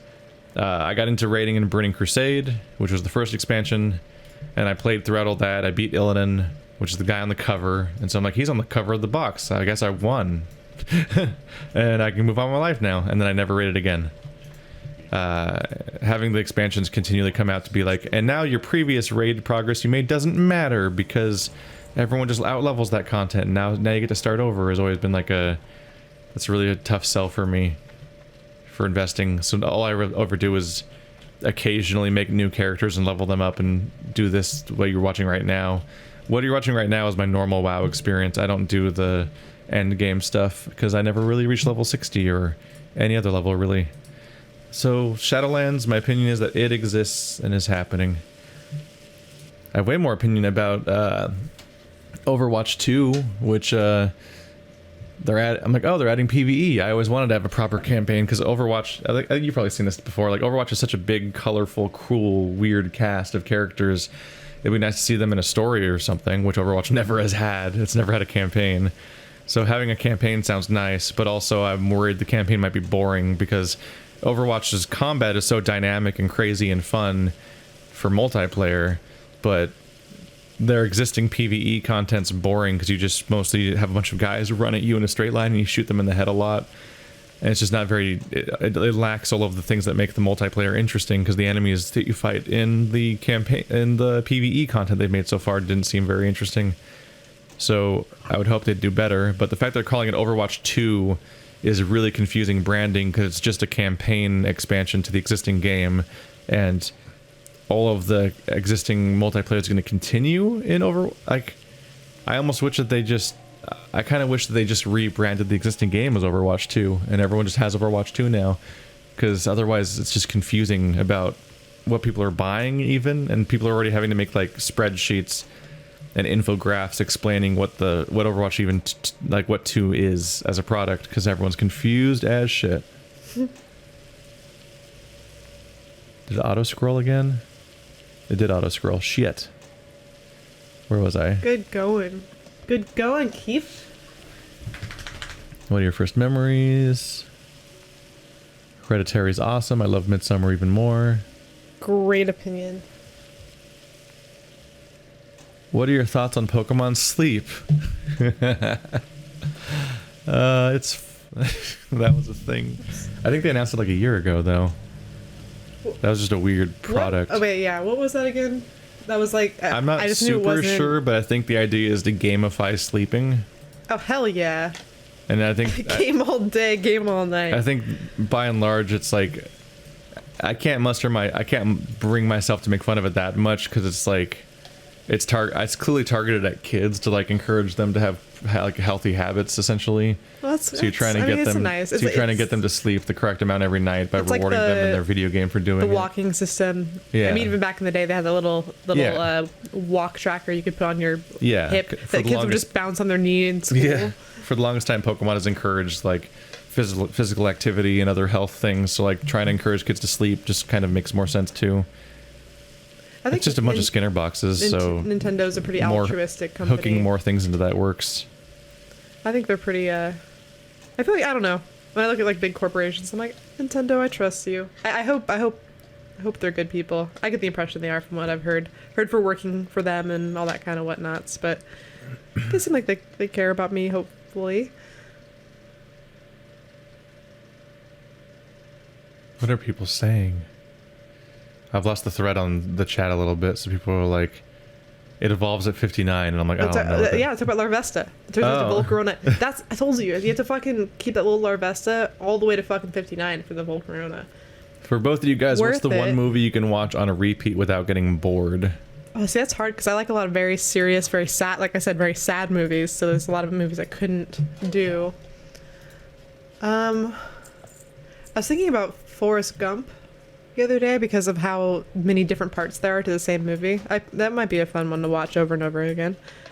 Or like something stupid, something like dumb and fun might be what I would pick. I'd watch like Airplane or something. I love Airplane so much. I'd watch it and then it'd be like there's like 150 jokes in that, so maybe I can watch that over and over again. Dark Crystal. See, I love Dark Crystal, but it's too brooding. I love Scott Pilgrim too. Shaun of the Dead reminded me of my life a lot. Sucker Punch. Shaun of the Dead. That's a weird inclusion. That'll raise some eyebrows. Sucker Punch. I've literally done that. I've looped Sucker Punch before already. Like I've marathoned it before. Oh, back to like the future. Just kind of having it on the background, just looping, and every now and then you look at it and something crazy is going on, and then you go back to what you're doing and just having it on in the living room and stuff, because it's just a series of anime music videos, basically. That's basically what it is. Zack Snyder's anime music video for YouTube, but instead of Naruto, it's got this chick in it. But I want a Naruto, though. I actually do. 500 videos on YouTube that are all just a Linkin Park song being used as a track to like Sasuke and Naruto fighting. Oh, hell yeah. Over and over again. I actually really love watching Yeller. Naruto. Okay, so I fell off the boat with Naruto pretty early after the Chunin exams, but I love. Oh no! I hope he can swim. I love a lot of the openings, so I like watching the. I like what. Oh wait, that's Full Metal Alchemist. Yeah. I was gonna say that one too. I like watching anime intros on YouTube on loop because Stop it. I like the music and the animation is fun. Go away. I don't But a lot of Full Metal Alchemist ones, a lot of Naruto ones. You can't get the Death Note ones. Fucking all of JoJo's. All of them are fucking really great intros. Keith doesn't understand. They're really badass. That wasn't very nice. That guy tried to murder me. That's not... He failed because I'm Paladin. We're bullshit. Whoa. I'm gonna go this way now so he can't get me. Asshole. I've survived being ganked so many times because Paladins are bullshit and they can just put a bubble up and be like, actually I'm not dying, and heal themselves and then run away. That sounds irritating. So all these high level enemies keep trying to kill me in the middle of something else, and I'm like, but actually, what if that didn't happen? I'd prefer if that didn't happen. He was a fool because he attacked me by town, so I could just run to the guards, and so he couldn't chase me anymore. That was his silly move. He should have waited for me to get further out. Wait until I start fighting like two orcs at once. So you just go in then I'm really vulnerable, and then he attacks me when I'm at half health. That's how you get your kill. Keith goes to the Popo and Narcs. Yeah, absolutely. Absolutely. That's literally what they're for. That's literally their entire reason for existing, is help, I'm being attacked. Me, a fair southern belle. Whatever shall I do? And then they're like, what a narc, and then they just let you die. oh my, whatever shall I do? I have always depended on the kindness of strangers. A southern belle. Mamma mia. Mamma mia. It's Yahoo. It's Yoshi. Oh, Princess Peach. Princess Peach. I'd like your pie. Oh no, it's cake. It's cake. She bakes cake. Yeah, she bakes you cake. Yeah. I was gonna say something lewd, but I won't. I already did. Favorite food? Tomatoes. No, tomatoes. Just tomatoes on their own. No additional garnish or seasoning. I really like pad thai. Pad thai? Shrimp. I'm a pescatarian. So shrimp and tofu pad thai is a new thing. New-ish. It's the last couple of years. Really good. Really good. I'm torn. I'm thinking not dessert specifically. Yeah, it can't be. Well, yeah. So I'm thinking. I'm torn between like chicken fried rice with bacon, or pineapple pizza, or Hawaiian pizza. Pizza really is just always inherently good. Pizza's a real catch-all. Like it's like a good desert island food of like, this is my one food I'm stuck with. So you have a ridiculously complex like food type that is many foods. Well, I was gonna say, can you pick different? I was gonna say, can I say like sandwiches and then get like my favorite food is all the sandwiches. All the sandwiches. All of them at once. An entire category, including hot dogs and gyros. Yes. And paninis and grilled cheese and two pancakes folded over. Yeah, you go to McDonald's. Cheat at everything. That's kind of a sandwich. I like. Okay, so my favorite when I do pizza, my favorite pizza combination is obviously just normal cheese pizza, but then with mushrooms, garlic, onions, artichoke hearts, and I call it the "Don't Kiss Me" pizza because it's garlic and onions and mushrooms and artichoke hearts. But it's fucking delicious, and I eat it with garlic sauce. Or ranch. I do like sometimes miso dressing. I often have like a chicken, like ranch pizza. Well, it'd be like chicken, bacon, ranch, lots of onion and other things. It's been a while. Tomato chunks everywhere. Tomato chunks on top of pizza is great. It's funny because that's actually one of my least favorite iterations of tomatoes. Of tomato? It's when they're like baked in the oven. Yeah. That's not my favorite genre of tomato.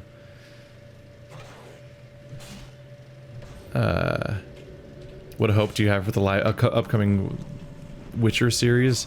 I don't like the actor, so that's not a good start. Because he's in all those terrible Superman movies. It's Henry Cavill, and he's terrible in those movies, which admittedly no one would be good in those movies, but it's not a good. That's the only reason I know him. So I'm already like, he's gonna be Geralt. I get the impression that like video game movies and shows are just usually not good. Yeah, but Witcher's not a video game. It's a book. Witcher's a book series. They're back there, the red ones down there.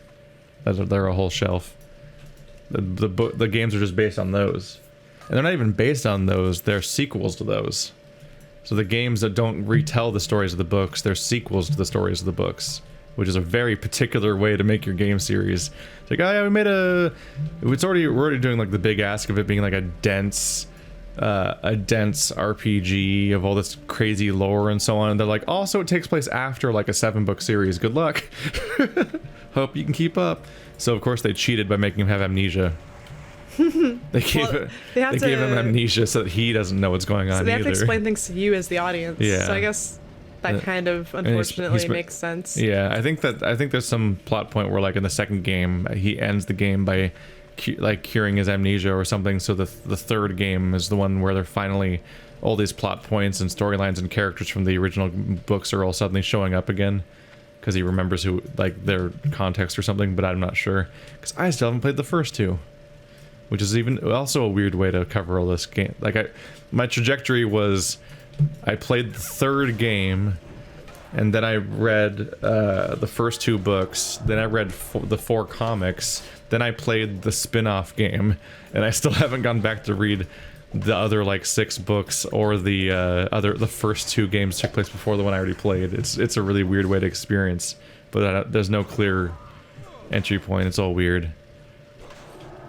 I don't know. I generally hope that things are good, but at the same time, I still haven't even watched the Dark Crystal series out of fear. Oh, I have. Yeah, I'm also scared, but yeah, I've heard really great things. So yeah, I've heard a lot of good things, but I'm still. But afraid. Do I trust those people who tell me great things? I don't know. So I haven't watched Dark Crystal's new show, and I also haven't listened to any of the 3 new Pixies albums. Just because it's like they're back, but it's so much later. We don't like change. Scary. We don't like change and time passing. It's scary. Whenever enough time passes, one of 2 things happens. Either it's all new people making it, which is always worrying, or it's the same people, but so much later that they're different people.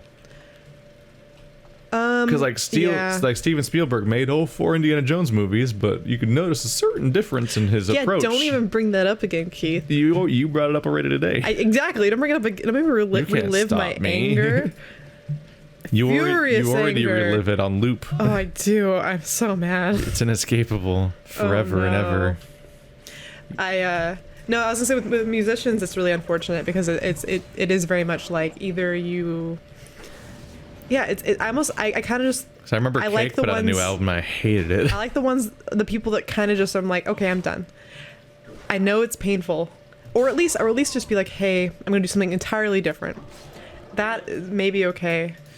I just think it's really hard to see the people that you like respect and love like really fading into like nothing, or fading into like obscurity, or just not running out of ideas. It's just really, I don't know. It's kind of like the upside of the Beatles. It's like the Rolling situation. Stones. I'm sorry, Rolling Stones. Like, please just stop. Just chill out. It's kind of a little bit like the upside of the Beatles situation. Like, and I know that's obviously it's so sad to say, but it's sad that they died. But I mean more the part where the remaining people splintered off and made new projects instead of the Beatles. Yeah, Paul McCartney's still doing some great stuff, and I like that he's doing Beatles has a clear start and end, and then just other things happened. Yeah, and those are their own things, even if they're the same people. And that's the thing. Like, when he quit the Pixies, Black Francis made. Black Francis and the Catholics, I think. So like he already had his own thing. So then going back to then remaking the original thing is like it's like weird and confusing, and I don't know how to feel about it. Misa gonna die. When you see someone in concert, you want them to play their hits, but at the same time you're hoping that they'll actually come up with stuff. Yeah, it's really, I don't know. It's very you get really torn on that. Yeah. It's like either you're the person that like never plays your hits and you just make everyone upset because you won't let them or you're the person that's stuck like. playing your own hits for the next 50 years. Yeah. There's no way to win this. You just got to get to a point like Led Zeppelin. Obviously they broke up because John Bonham died. I'm gonna die. But I think that was a great move. Just to be like, you know what, our drummer's dead. We're just gonna stop. Yeah. And Led Zeppelin is like one of the most perfect bands. And it's like a lot of them, they still go off and like when Kurt Cobain was gone, they didn't make Nirvana 2. He just went off and made like Dave Grohl went off and made Foo Fighters, and like whatever happened, but that band is over. Yeah, it's kind of and its place in history is set, and it can't ruin its own legacy. So That's kind of nice.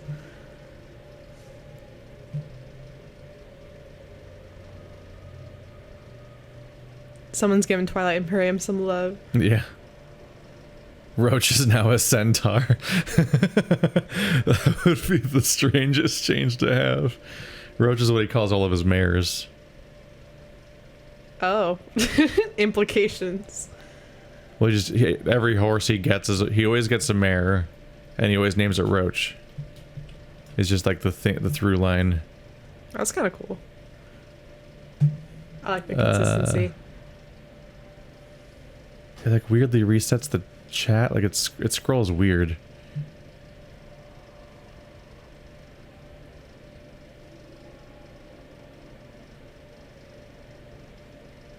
Sorry, you guys were looking at. Yeah, I'm trying to find at stuff.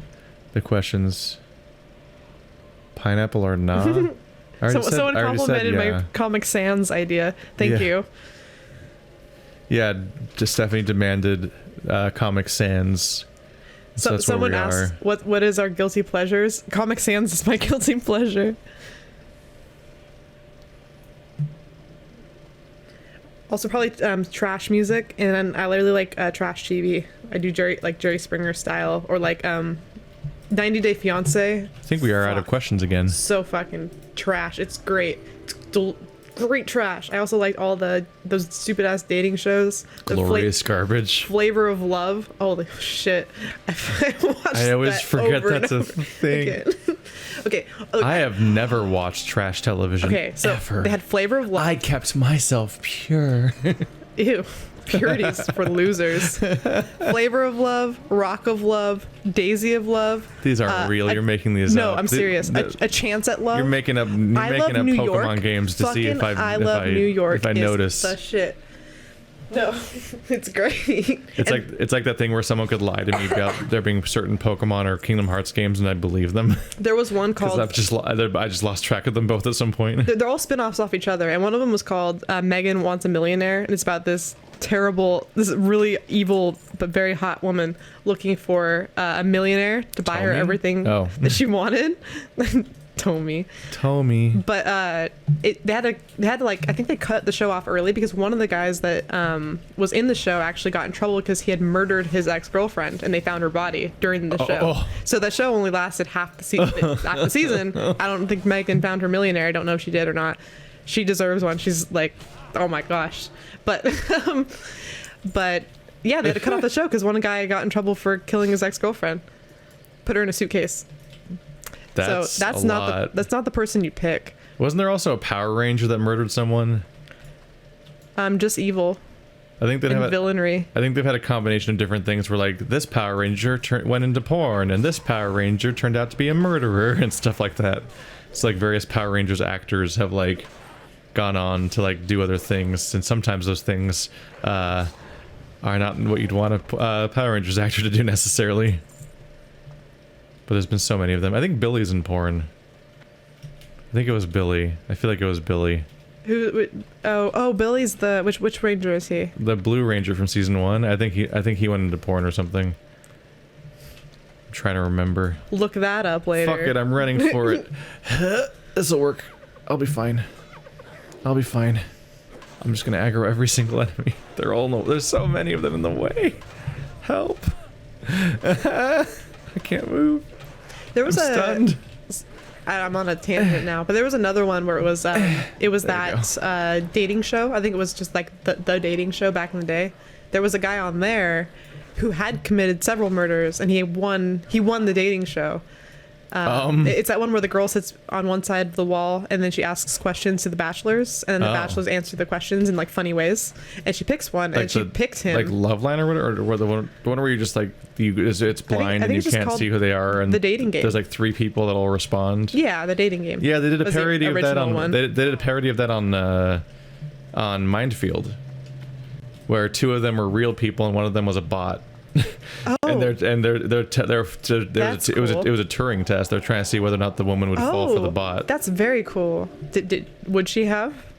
What happened is they kept they kept interpreting what the bot was saying as jokes and or even like sassiness and stuff like that, when it was actually just kind of saying things that didn't quite make sense. And so I think like a couple of them ended up choosing the bot, but at the very least, all of them seemed to believe the bot was a person. I love this guy's random humor. Hee hee hee. I could see that happening. It's so, I love those girls. It's so random. Yeah. But no, actually that might be funny. I definitely... You gotta binge that series. I definitely would... The whole minefield thing.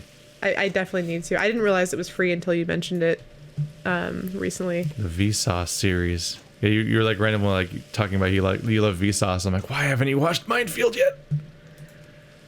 It's better. No, I have a lot of respect. It's coherent because he doesn't play I have a lot of respect for all of those guys. He doesn't play a bunch of weird word association games. Oh god, was it Vsauce Michael Twitter? He just said something recently. Yeah, my name is Michael Steve. He just said something on Twitter that is like type of shit he would have said on Vsauce. Yeah, you're a legend. Leg ain't. You're the end of a leg. You're a butt. I'm like, that's like literally how his transition to work on the actual show. So I responded, things that would unironically be in a Vsauce script. Because like that's literally like there's parts of his fucking Vsauce videos where he just says a bunch of random things that sound similar to each other, and that just transitions to the new subject. And I'm like, yeah, he does do that. I'm like, what the fuck did you can't just trick me. No, I saw what you did. He's such a smart individual, and I think he just has that kind of brain that just works tangentially. And so I think maybe that's a part of why he's so smart. Some people just, they start off with one idea and they keep rolling to the next one and the next one and the next one. Just fucking with me. See, my brain keeps rolling and rolling into the next idea, but my ideas are goofy and weird. I was writing some down last night. I was like, I need to write these down because I'm having all these ideas at once. I think I was just very, very tired. I'm too full of ideas. No, honestly, sometimes I am. I get overwhelmed. And I'm just like, I'm going to write all these down. And then I'm going to look at them later and be like, what is this shit? Sometimes the upside of writing them all down is that you get to just like dump them and move on. I wrote a note. As opposed to like having them loop for good. I dated my notebook so I know what year it is, right? Oh, I thought I interpreted the word dated very differently. Oh, that notebook took me on a great date to seafood dinner. I was on a date with my notebook. But then never called me back. Oh. As if that's ever happened. No, I'm just kidding. But I dated with a number, my notebook. And then I actually wrote a note to myself saying, Stephanie, write what you're thinking more clearly because the future you is not going to understand what this means. I circled a bunch of shit. This fucking rogue. And I was like, write it like this instead. Because I just write like a bunch of random things. Oof. That don't make any sense together. So I made a note to tell myself to write it out more clearly so that way when I do look back on it, I'll know what I was talking about. Die, loser. I killed him. He's trying to gank people and now he's dead. I saw all those guys approaching from behind and I stunned him out of spite. Yep. Fuck that guy. He's getting a kick out of being He's level evil. 34 and he's running around. So rogues can turn invisible in this game. And he can sneak up on people and just try to murder somebody. And like he's going in here because this whole area is there's no level 34 content here. It's not even his faction, it's our faction. So he's the enemy faction. He's trespassing here to sneak up on people who are like level like 20 and destroy them because he's level 34. But as a paladin, my skill is to just not die. Like, I'm not that powerful, but I wish that was my skill. I could just not die for a long time. So I stalled him and lured the guards, and when I saw them coming up, I'd used my stun the last, like, 6 seconds or something, so we couldn't react. Because a rogue can vanish, which means that they can re-enter stealth forcefully in the middle of combat and just escape from combat. So if I stun him, he just gets stuck standing there and gets murdered by all the random assholes, and it's like, yes, karma.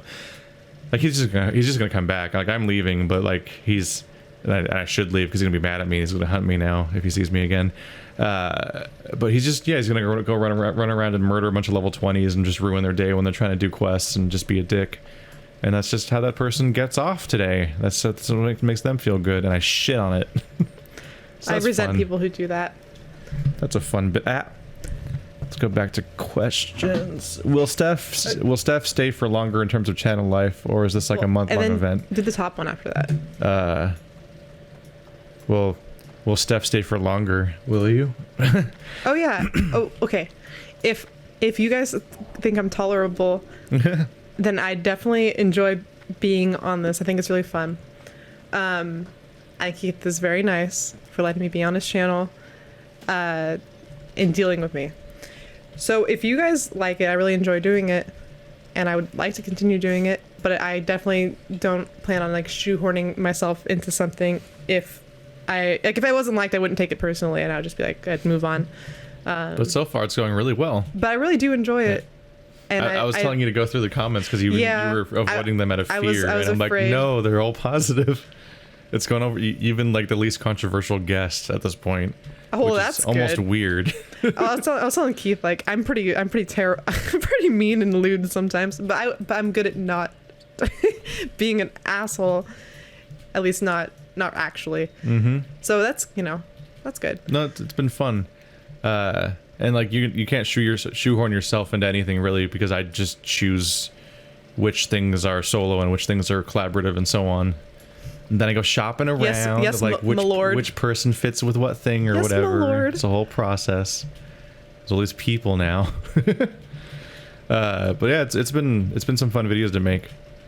So it's probably just gonna keep going for as long as we both live in the same place. But yeah, and I I don't think I'm getting kicked out anytime soon. Yeah, we're both really good roommates. So yeah, we're nice people. We've secured our positions. I feel like we have a little family. The last several people here have been evicted.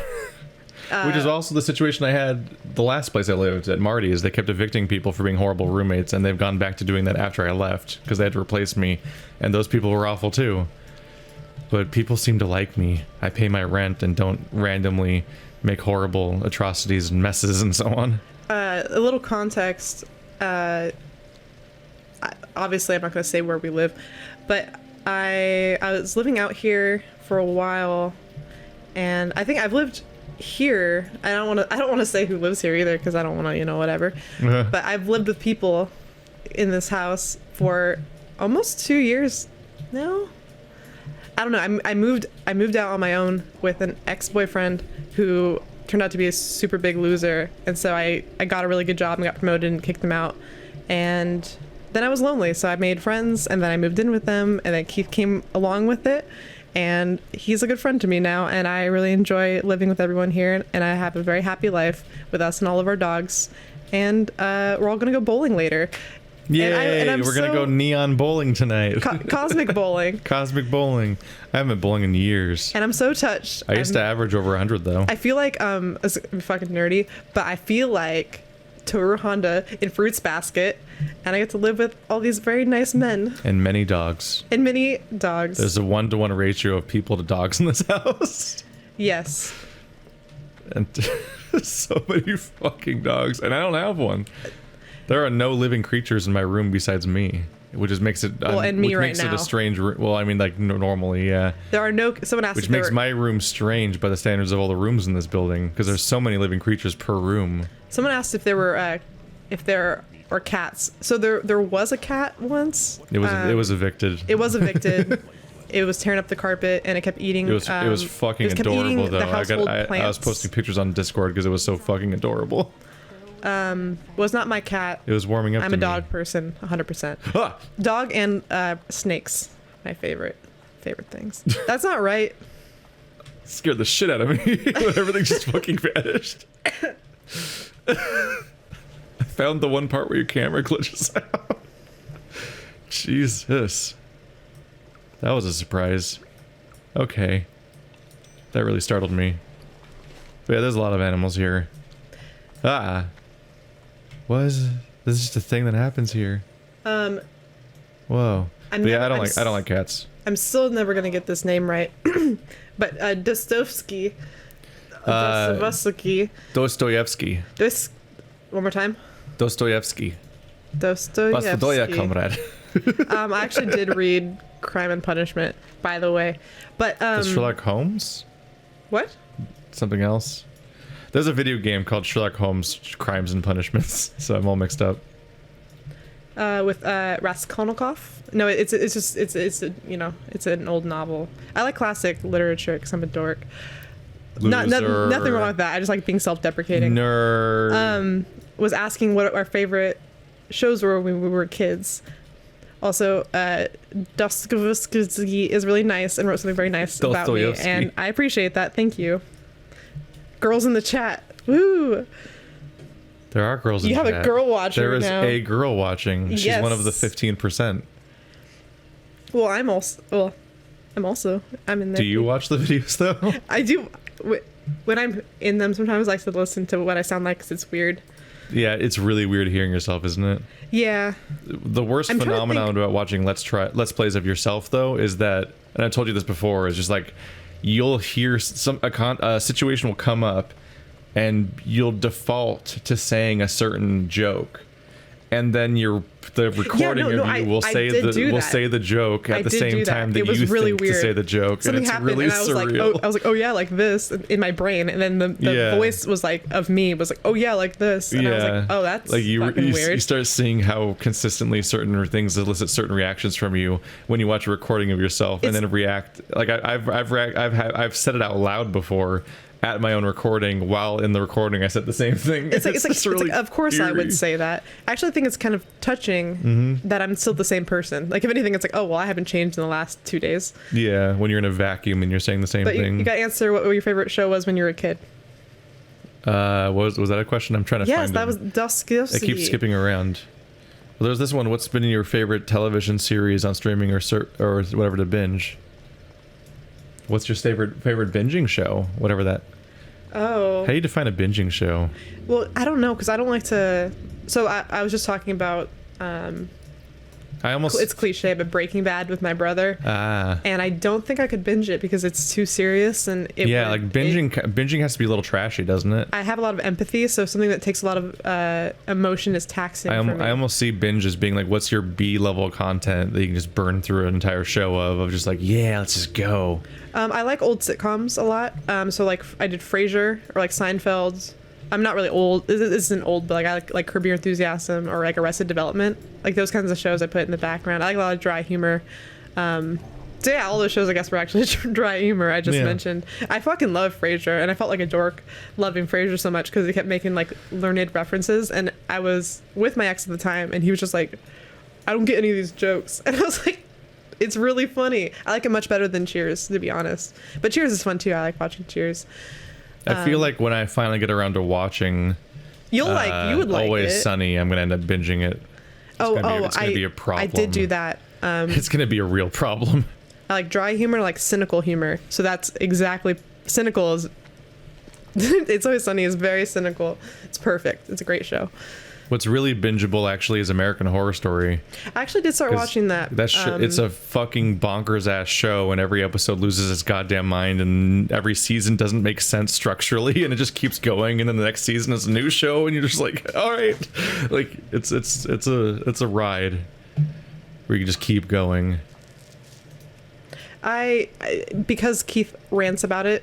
I don't mean rant as in, I mean he rave about it, like you say. It's very good. It's just so weird. I'll never say it's like high art or amazing, but it's so fucking weird. So I have started watching it. I'm like halfway through the worst season. Season 3 is the worst season. I got the impression that the first one's obviously not going to be as good as the rest, but it's still enjoyable. I like having that on in the background while I write or whatever. It's the first one's it's enjoyable. It's just kind of boring by the standards of what comes later, because this show gets really weird, but you're starting to get the feel though of like it'll just throw characters at you, and now this is happening. Now here's a concept that's just introduced halfway through the season. That's actually the secret behind whatever was happening the whole time. Or also this character plays this actor plays two different characters, or just these kinds of weirdnesses that happen.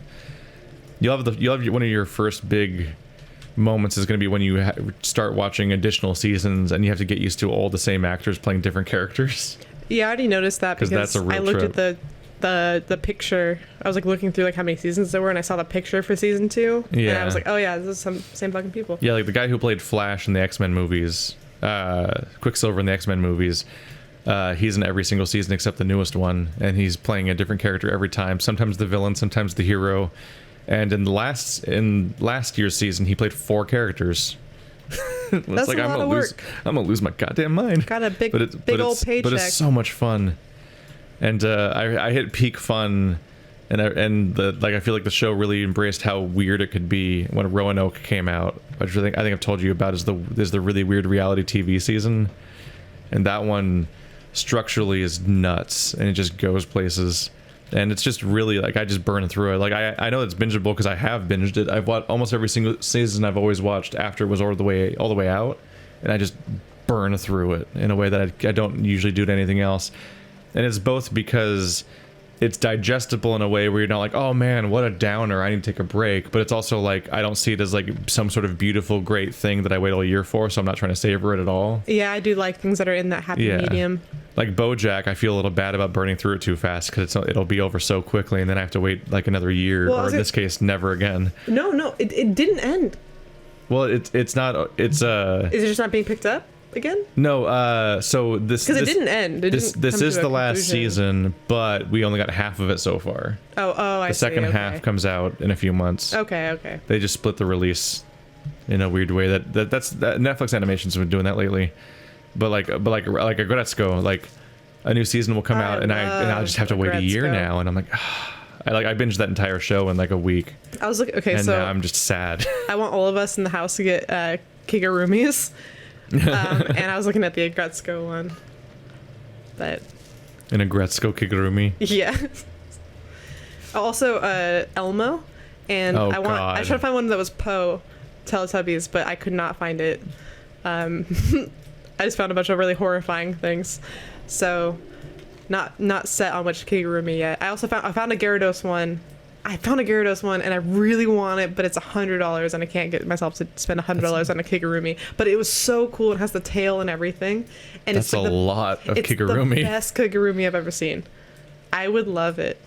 I wonder what percentage of it by mass is not even being worn by you, but is just kind of hanging off you in various directions. He's so cute. I would be my best self if I was just Gyarados Kigurumi all the time. I'd get a promotion at work. I would find the love of my life. I would win the lottery. You'd finally be living your best life. My dog would like me more. It would be perfect. My life would be great. But then summer would come and it'd be terrible. You'd completely fucking melt in the California sun. You'd be the start of the next wildfire. As you just burst into flame and you're fully clothed in the Kigurumi in summer. I'm already on fire. Because it's hot in this room. Yeah, it's hot as tits. Because there's a computer and there's a mixing board and there's a cute dog. 2 screens and there's a weird fat fleshy dog. The dog's not fat. No, but he's just fleshy. It takes time to get used to petting Kiki because Kiki has very short fur. Yeah, and you feel the skin. Yeah, she's you're not used to feeling skin when you pet a dog. She's a pit bull border collie mix. So she's got really fucking short hair. She's a little goofball. She's got one eyeball, and she's like bald on her chest. She's not actually fat, but because you're not used to seeing actual dog's body shape, you can see like she has like rolls and folds and everything. I have to give her sweaters around. So I'm gonna pull out her sweaters. Or like her competition is a husky, which is like 6 inches of fur. Like you shave them down, they look like a weird rat. She's got. I'm gonna look up husky without fur. Oh gosh, don't. Shaved husky.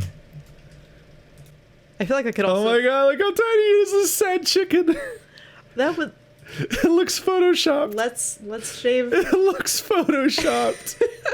It looks like they photoshopped a head of a husky on top of a chicken, and like the head looks like he still thinks he looks majestic even though he doesn't. It kind of does look like Kiki on the bottom. Yeah, because that's what a short-haired dog is. They're all weird and fleshy. Oh my god, shaved husky is my favorite. What a great image that they shaved everything but his head, so his head's just perfect. What were your favorite shows when you were kids? Ed, Edd n Eddy, SpongeBob? Oh yeah, early SpongeBob only. Well, I wasn't a kid when late SpongeBob happened. SpongeBob. Animaniacs. Courage the Cowardly Dog. Lots of Animaniacs. Amine. I watched a lot of Amine. I watched a lot of anime. Yeah. I used to watch like Wolf's Rain and Dot Hack Sign and Full Metal Alchemist. I was watching. It was really just whatever was on Adult Swim and Toonami. Yes. Oh, and Cowboy Bebop and. I did not like Inuyasha. It was totally pre-Twilight. Twilight. Well, that's what I liked about it. Anime Twilight. The first time the first time I ever looked up fan fiction was for Inuyasha because Oh my. Sorry, like, I told you all that. It's like a self-insert girl goes into fantasy world and is torn between many superhumans that all want her affection. Yeah, because oh no, there's Inuyasha is Edward and Dog Boy is Dog Boy. Sesshomaru's the best, and then there's Koga the wolf guy, and I was like, I liked Yu Yu Hakusho as a kid. My favorite character was Kuroma. Is that his name? From Yu Yu Hakusho? Yeah, Kuroma. Yeah, actually, that was one I did not watch. I'm sorry. Let you down. Yu Yu Hakusho. Kurama? Is that? Yeah, Kurama. He had a rose whip. I loved Rurouni Kenshin. He just reminded me. I think my brother liked Hiei. Had a which is the crush on him too. Got a little rage ball with a sword. Rurouni Kenshin. Wasn't there like some TV where they let a bunch of kids take control of a town? Oh, there in the middle of nowhere. Yes, there was a show. I think it got canceled. I said that sounded like I was asking that. I was reading a question. Yeah, someone asked if there's a TV show where they put a bunch of kids in a town together and make them run the town. Was it a reality show? Yeah, and I my first immediate thought is like, I feel like this is taking advantage of these children. Yeah.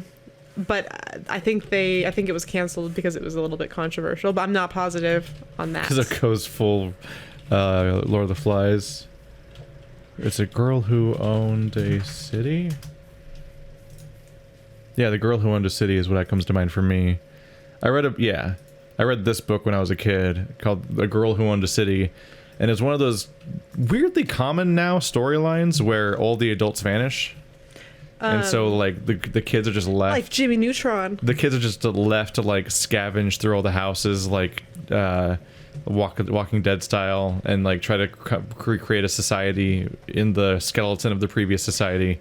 That reminds me of Children of the Corn. It definitely gets increasingly more violent as things go on, inevitably. And it culminates in a part where, like, a rival girl shoots main girl, and, like, her friends have to, like, dig up textbooks they can find to try to figure out how to do surgery on her, of like where is it safe to cut to get the bullet out and stuff like that, and they're all just kids. It was like surprisingly crazy for like, I picked it out of a bin in 6th grade. Like I was in elementary school and I picked that book up out of a bin because we're supposed to pick something to read, and I was like having like emergency triage surgery from scared children that don't know what they're doing. I'm like, this is heavy. This is a lot. Yeah, I was gonna say, that sounds like a book I would have really liked. Yeah. Lord of the Flies was like, I'm into it. Although in the movie, I guess in the book also, the part where Piggy breaks his glasses makes me cry. Everything fucking makes me cry, though. I'm a fucking sap. Has Callie stopped burning? No, it'll never stop burning. We always burn. That's our secret, is we're always burning. It's a metaphor. For burning. It's bad. It's so bad that I don't even pick up on the news that we're burning half the time, and I'm just like, the fires, they're happening again? I mentioned recently I bought like a pollution mask with little filters on it for this exact reason, because there was that big wildfire last time, and I couldn't buy. Every place was sold out. Every place. And like I drove, my car didn't have air conditioning, so I like drove just home from work with my windows down, not thinking it was gonna be that bad. My eyes were bloodshot by the time I got home because Jesus, I have sensitive eyes. But yeah, I was like, oh, like when I saw that, when I was like, oh, my eyes. It's one of the most Californian things you've ever said. What? I have sensitive eyes. I have sensitive eyes. No, I do. I have chronic dry eye. I have allergies. I have chronic dry eye and I have allergies, but I can't take allergy medicine because it makes your eyes drier. So my optometrist was just like, well, you're fucked. And oh no, so now people one. think I'm stoned sometimes, and it's unfortunate. Oh no. Misa gonna die? Ah! you just Jar Jar Binks? Yeah. That's not uncommon. That's not uncommon. Oh no. That was a formative movie for me. I was 9 when it came out. Yeah, but nobody liked. Yes. I don't want to say no. Children I don't want to be controversial. Children loved the Phantom Menace, and I was 9. Therefore, me. I didn't even like Jar Jar Binks. You were too young. No. He was probably scary for you. Oh my god. Weird tentacle eye monster when you were like 5. I'm like not. I'm I was Whereas not I'm like, scared of anything. laser sword. That guy's got face tattoos and spikes and a double-sided lightsaber. This movie's amazing. Darth Maul was kick-ass. He is pretty kick-ass. To this day, my two things I will still watch from Phantom Menace is the pod racing scene and the Duel of Fates fight, because that entire sequence is so good. With the partly because it's the best Star Wars song. The pod racing one? No, the Duel of Fates. I don't remember how that one goes. Duel of Fates is the best Star Wars song ever made. It's so fucking good, and that really helps sell how good the entire action scene is with the Darth Maul. It would be a better action scene if Darth Maul was a fucking character.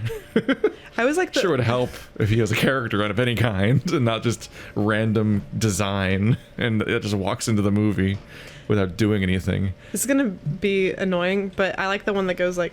Duel of Fates? Is it that one? I think so. And then it has the monks chanting. Yeah, that's Duel of Fates.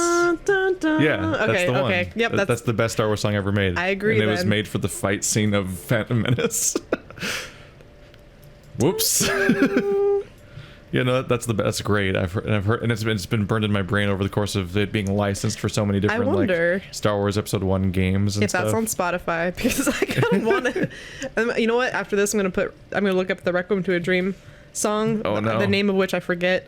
I think it's just called Requiem for a Dream. I don't know. I feel like it's in my head. What is the Requiem for a Dream theme called? Oh, it's the name no, it's Lux Aeterna. It came up fucking the two towers. No, that Lux Google's one. Bad. Go up one, Keith. It's called Lux Aeterna or whatever. That last question on People Also Ask. It's that one. When was Lux Aeterna Lux Aeterna is an orchestral composition by Clint Mansell, the leitmotif of the 2000 film Requiem for a Dream, and the penultimate piece of the movie's soundtrack. So it's called Lux Aeterna. Your character's really interesting. That's fine. He's fine. He's fine. He's fine. It's fine. This is fine. It means eternal light. It's fine. When we're talking about reality shows, one of my favorite things is that there's a YouTuber named not her, the other one. Oh no, I lost it. Oh no, Keith, this is bad. Is it you? Are you thinking of you? Because your name's Keith.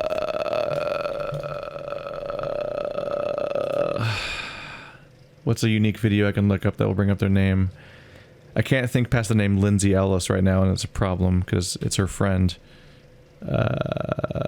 Ready Player One for Girls. Oh my god. There we go. Jenny Nicholson. Oh, okay. She did a great one where she did a great skit where she just read passages from Ready Player One, but it's the parts where like he'll spend like 3 pages just naming pop culture shit with no other substance to it because that's a terrible book.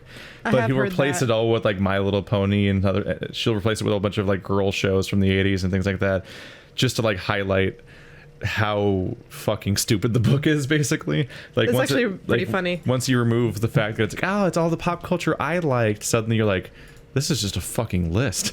That's all this book is. This is a great video. But no, it's on the reality TV thing, she'll like do, she'll review an entire show sometimes or an entire book from thing to thing. And one thing is she ran through what she said was like, I think she made a video called I Found the Worst Reality TV Show. And it was a show where one team was from the future and one team was from the past. So one team had to live in simulated caveman times and one team had to live in like simulated like futuristic society times. Did they have to fight? And then they would compete in challenges. And it was clearly a terrible idea because whoever lives in the past is going to be at a huge disadvantage because they're like sleeping in the cold and struggling and eating raw meat and shit like that. And the other people are like being pampered and well rested and it's just great and they're fine. And it's like she does this huge breakdown of the just the continual degradation of the entire show as it goes forward, as it tries to execute on its idea that was poorly thought out, and as it just keeps getting worse and worse and worse. That sounds like a terrible idea. Yeah, it's a really entertaining video. A lot of them really are. I really like YouTubers that review like reality. I like review channels a lot. Like that review like reality TV shows or really bad movies or really bad books or really bad whatever. But reality TV shows are a really fun one to talk about because there's some terrible ones, and obviously I have a soft spot in my heart for those. There's also a great one where she reviews a book called Trigger Warning, which is obviously like mocking people who need trigger warnings and stuff like that. And there's no safe spaces in real life. It's about a vet, and almost immediately that vet gets triggered in the story. And the story clearly doesn't understand that he's been triggered, that his PTSD has been triggered, and that's what trigger warnings are for in the first place, and that's why safe spaces exist. So it's literally... Because PTSD is a real thing. So it's an author, so it's like an author writing about a character that has PTSD while trying to mock the ideas of trigger warnings and safe spaces, without even slightly having a self-awareness that he's created a character that needs exactly those things, but isn't aware of the ideas that they're talking about. Because they just are completely inept on the subject. Well, and you think like a war vet really, if you're gonna name like the most reasonable reason to have PTSD, like that's a very reasonable reason. I don't know. I only have sympathy for the character. Then yeah. But is that why they don't want me to have sympathy for the character? They don't want me to think the character's weak or something? It's that the story is like mocking people for you can't mock those kinds of a things. war vet for having PTSD. But it's the vet is mocking everybody for those kinds of things because it's all internal monologue. But also, there's no moment of pause in the narrative where the vet ever realizes that also they have PTSD, which is clearly being triggered in the story, and also these are why these kinds of systems exist, is for his exact problem that he won't get help for because it's a self-destructive loop basically that the author is clearly not aware of. So it's one of those things where it's like the story itself ends up revealing more about the author than anything else because they just don't get it. It's all about their political biases to the point of how the way that those political biases damage are damaging behaviors for the author themselves and the characters that they would create are completely lost on them as a person. It's just a fascinating triple double bad thing. Oh fuck me, I'm leaving now. Oh no, that's a bad. I'm gonna go this way for a bit. Okay, they were just around the corner.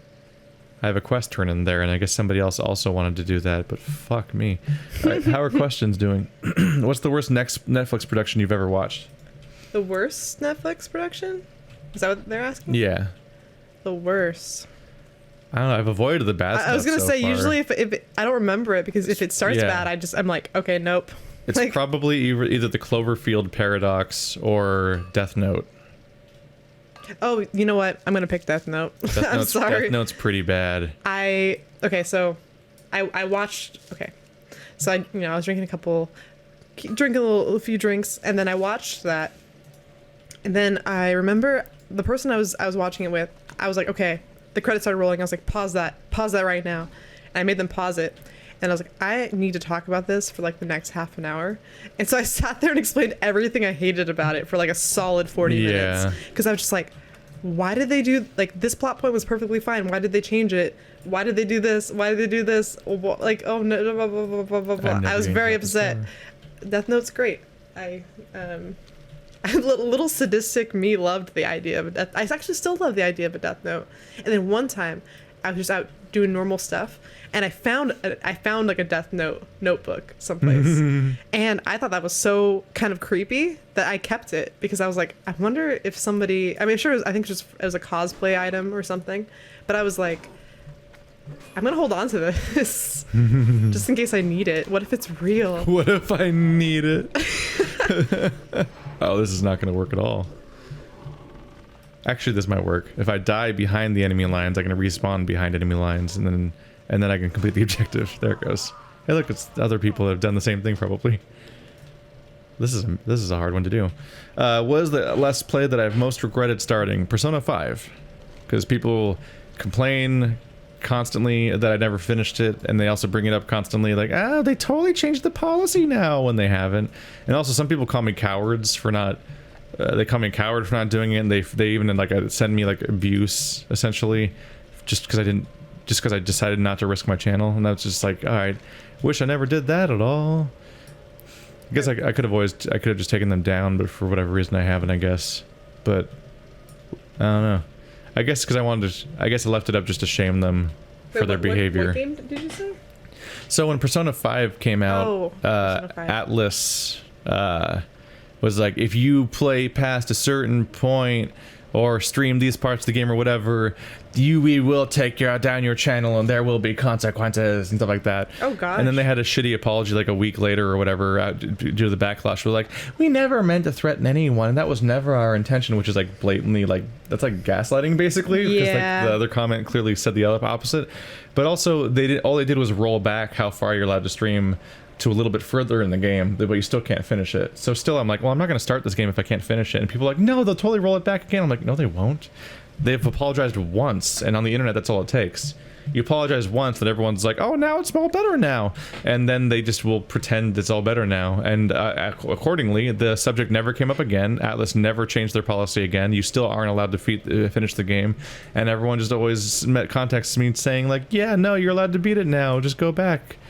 And at this point, I'm like, every JRPG I've ever played has been some of the worst games where it's like, I almost always regret playing a JRPG anyway because they're so long for what they try to do. Like, they're just not that mechanically interesting, and their story is almost never like intricate enough to actually justify the games being like 100 hours long. So it's always like their games designed to burn time. So like almost every JRPG besides Lost Dimensions has been a playthrough that I was like, I kind of wish I just didn't do that. So I already know I'm probably gonna be like bummed out, and like I've already been told 100 times in the past, like, no, this one's different. You're like this one, even though you didn't like the other 12 we've played so far.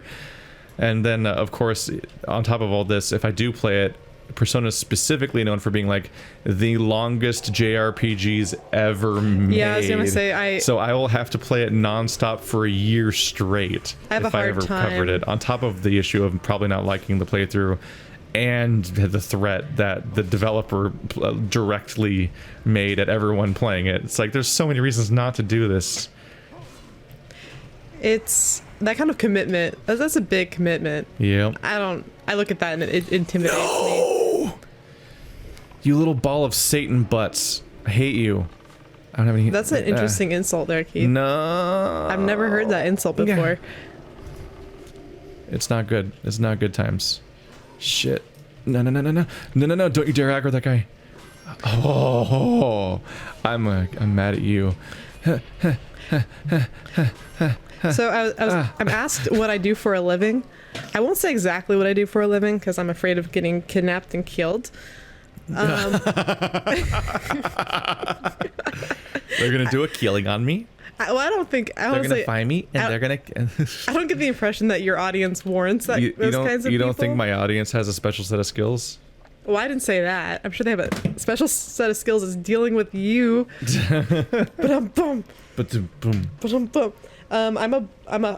I've worked full time. I'm a boss lady, and I drive a forklift.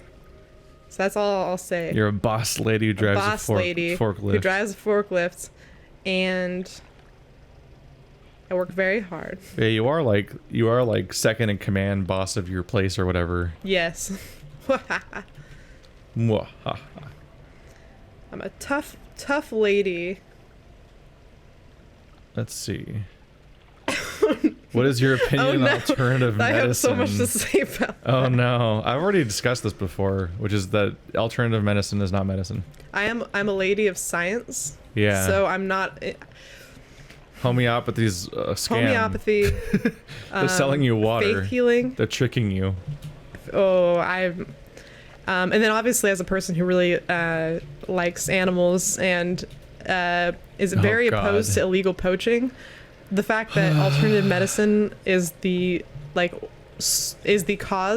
cause for a lot of these unnecessary killings just really rubs me raw. Yep. I get very salty about it. I have a very, very dear friend who I love and respect dearly, and she actually went into alternative medicine as like a profession, and I love her, but every time I'm just like, why did you do this? Why have you done this to me? I just think, like, I love science on a very regular basis. I just like will read articles or listen to, you know, like podcasts about like what we're developing, and it's amazing. I love I'm very much into anatomy and biology.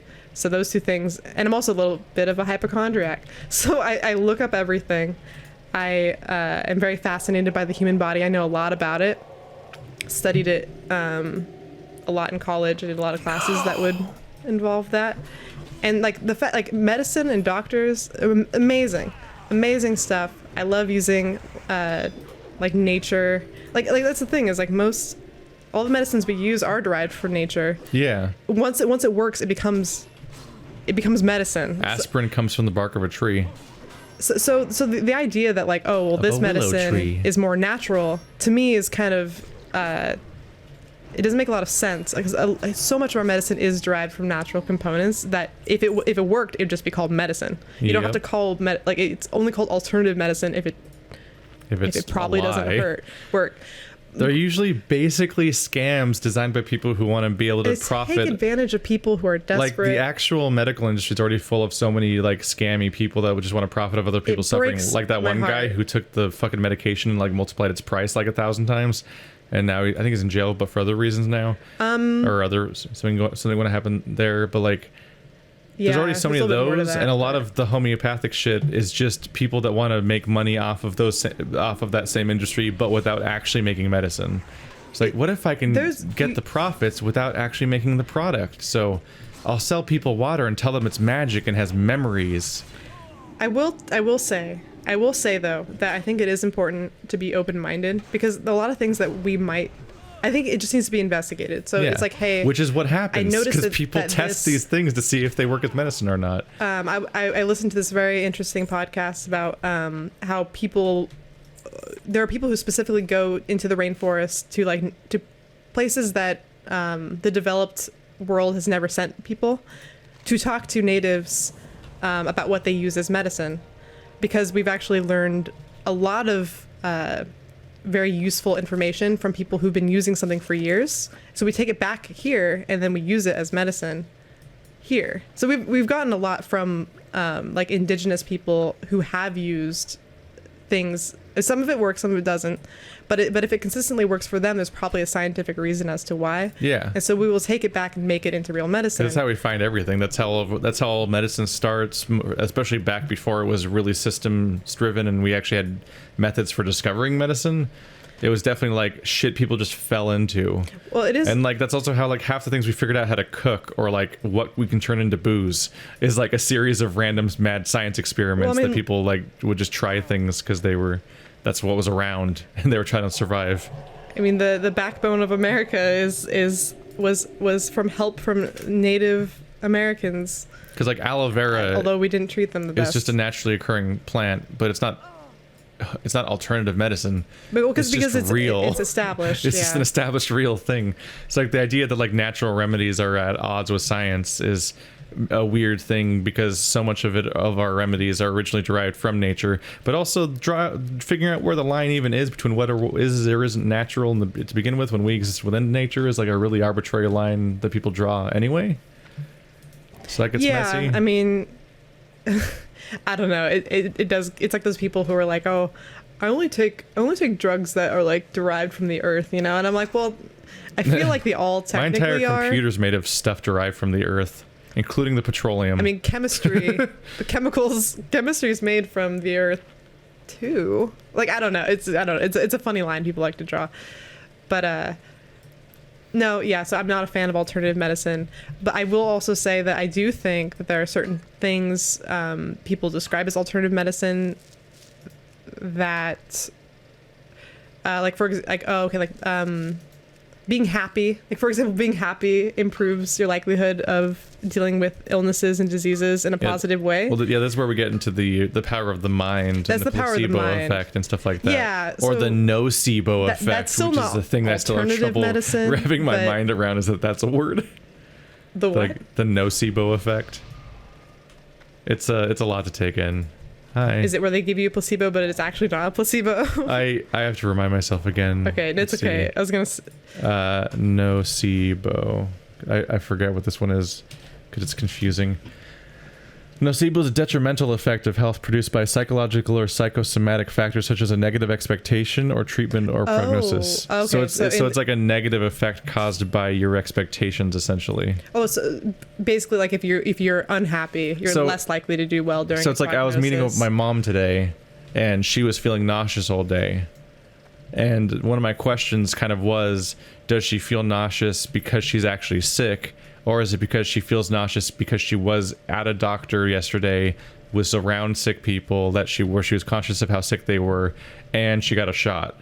And like, is she like psychosomatically like feeling sick, or is she actually feeling sick? And like that's always the question sometimes, is like, is your own reaction in your own head making your body react to certain things?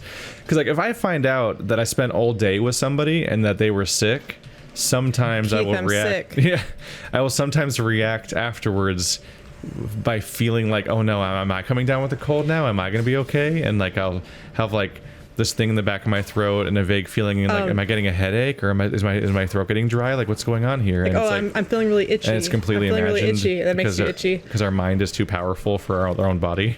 And that's the only thing where homeopathy almost kind of slightly does one thing, is just that if people truly believe in it, sometimes it's an effective placebo.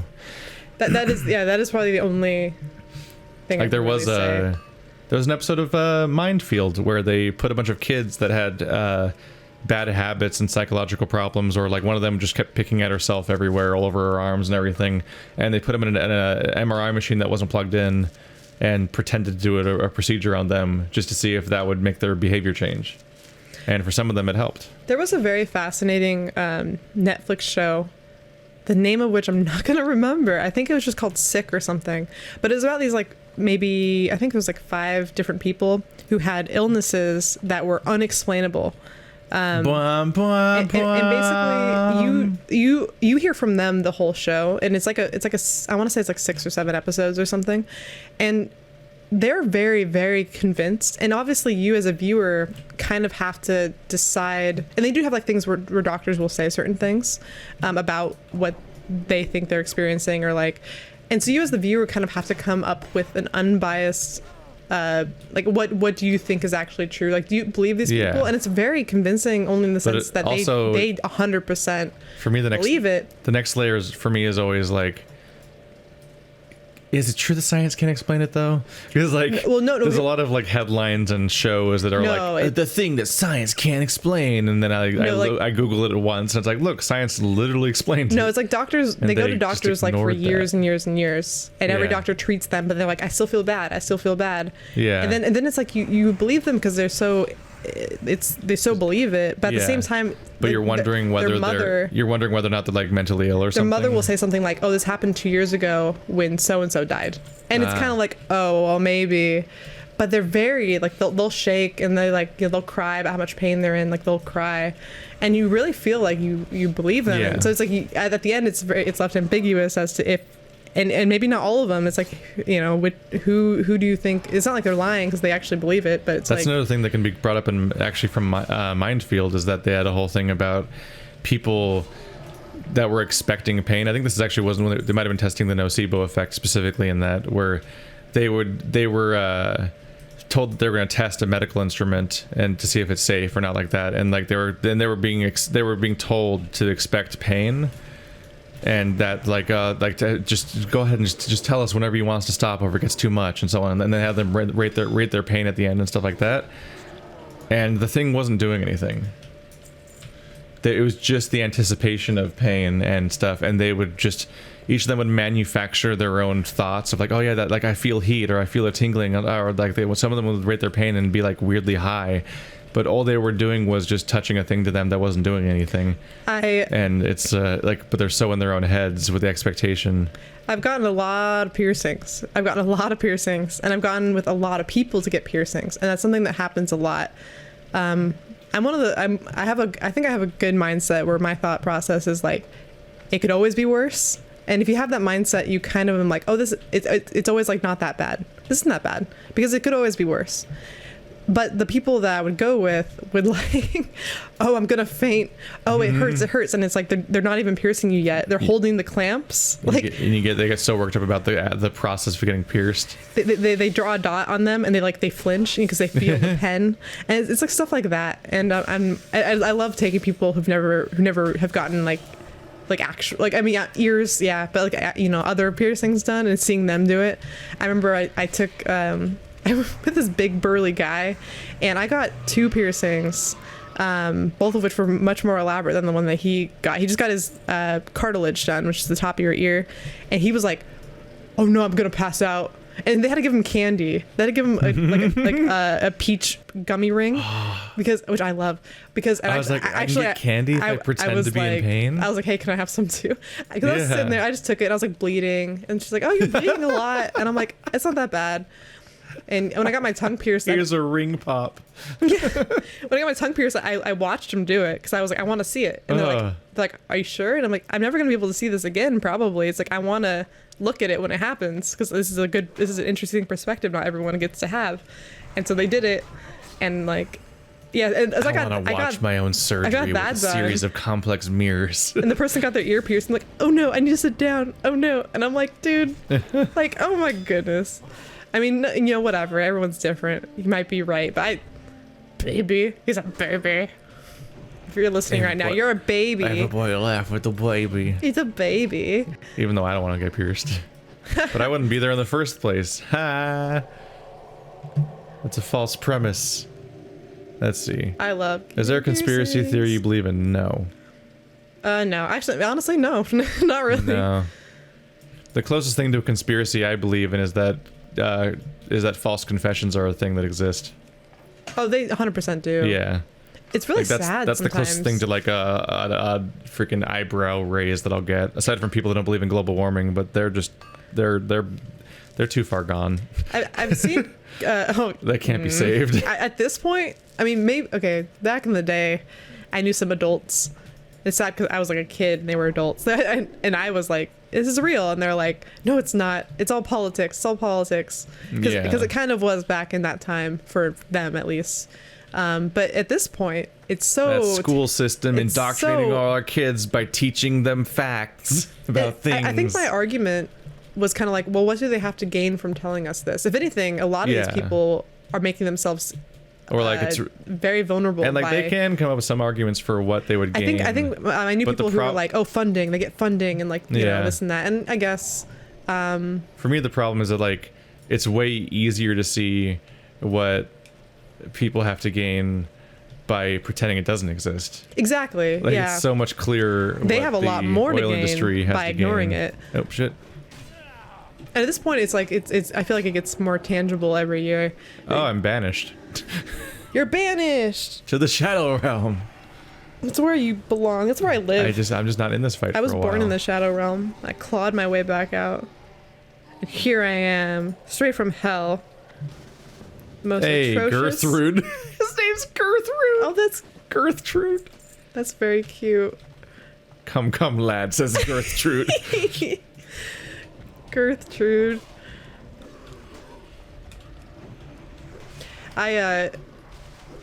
Me and a friend watched this really kind of dorky horror movie on Netflix yesterday, and there was this kid in it named Tobin, and I fucking loved Tobin, and so the whole day I was just thinking about the name Tobin, and I was just like, Tobin was the only character I wanted to live.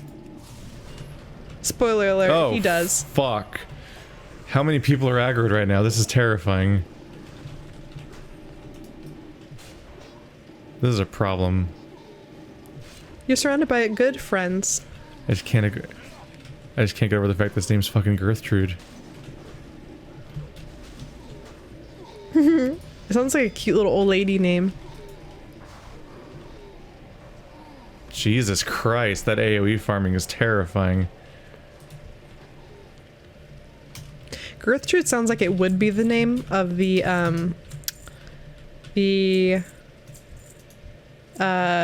fuck.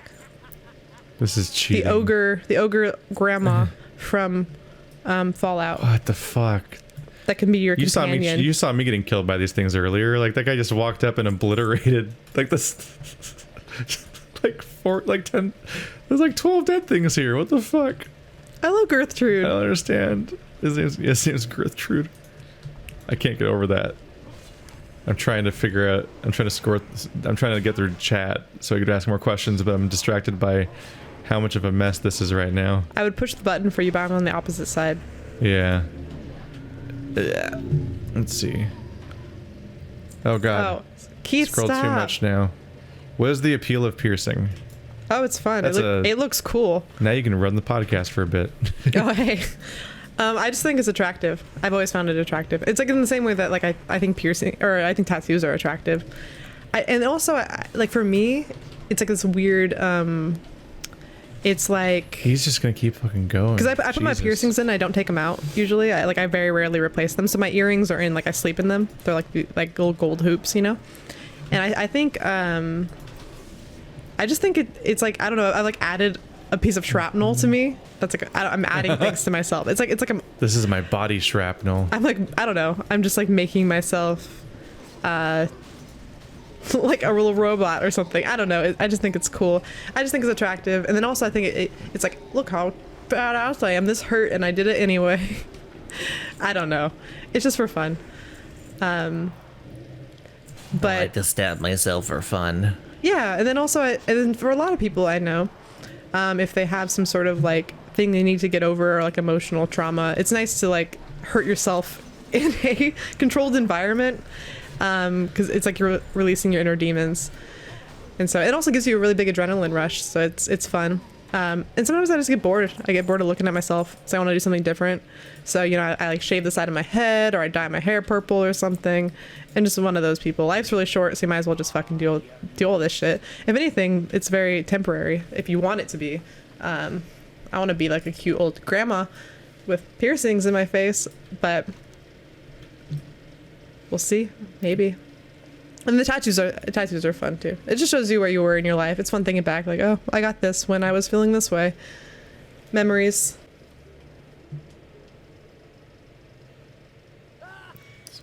How do you feel about gambling? It's fun. I'm okay. So I don't have an addictive personality. Not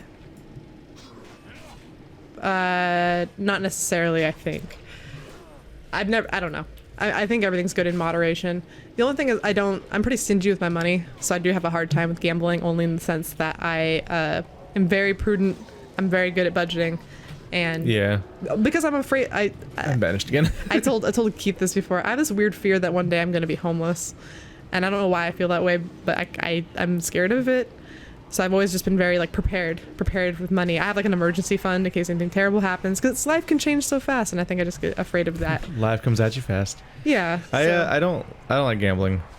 I just don't find it entertaining. And if I don't find it inherently entertaining, then I also know that's not a good idea to do it for the purpose of like winning, because like every single gambling institution is itself a thing that profits, which means that the vast majority of all players lose. Because they have to make a profit, so it's just a bad way to spend money. If you're like if you're going in with the idea of like, if I go in with this much money, maybe I'll come out with more money. So like you have to be inherently enjoying it. You can't look at it that way. Like you have to. It's just I'm just like, oh look, Skinner's boxes, literally, because like a slot machine is a physical manifestation of Skinner's box. In the most direct possible way, and I'm like, that's literally designed to manipulate people into behaving in ways that are not in their best interest. You have to gamble in two ways. One, you have to go in knowing that luck doesn't fucking exist, because I will say I love people act like there's like they're riding the up or down wave of good or bad, and so on. If you go to a roulette table, they will list above you the numbers that have won, and there are people who will see you win on a number and then put money on that number next time because they think it's like lucky now. I don't ever do that. Oops. The only thing I do is I'm very dedicated to the numbers I want to pick, and so I feel like I will betray them if I choose other numbers, and so I do pick the same numbers, and I get pissed if I walk away and someone else wins. But the second thing you have to do is you be like, I'm going in there for fun. I'm going to allot myself, $200, and I'm not spending more than that. If I win, I win, and then I can gamble more, and then if I lose, I just lose that money. So you can't go in there to win money because you're most likely not gonna profit. You're probably gonna lose money. That's how they say in business. You got to think of it that way. Everyone say goodbye to Gertrude. Bye, Gertrude. I love you. Gertrude. What a fucking... Hit me up, Gertrude. What a username. What a character name. Gertrude. Hey, Gertrude, I'm on Tinder. Jesus Christ.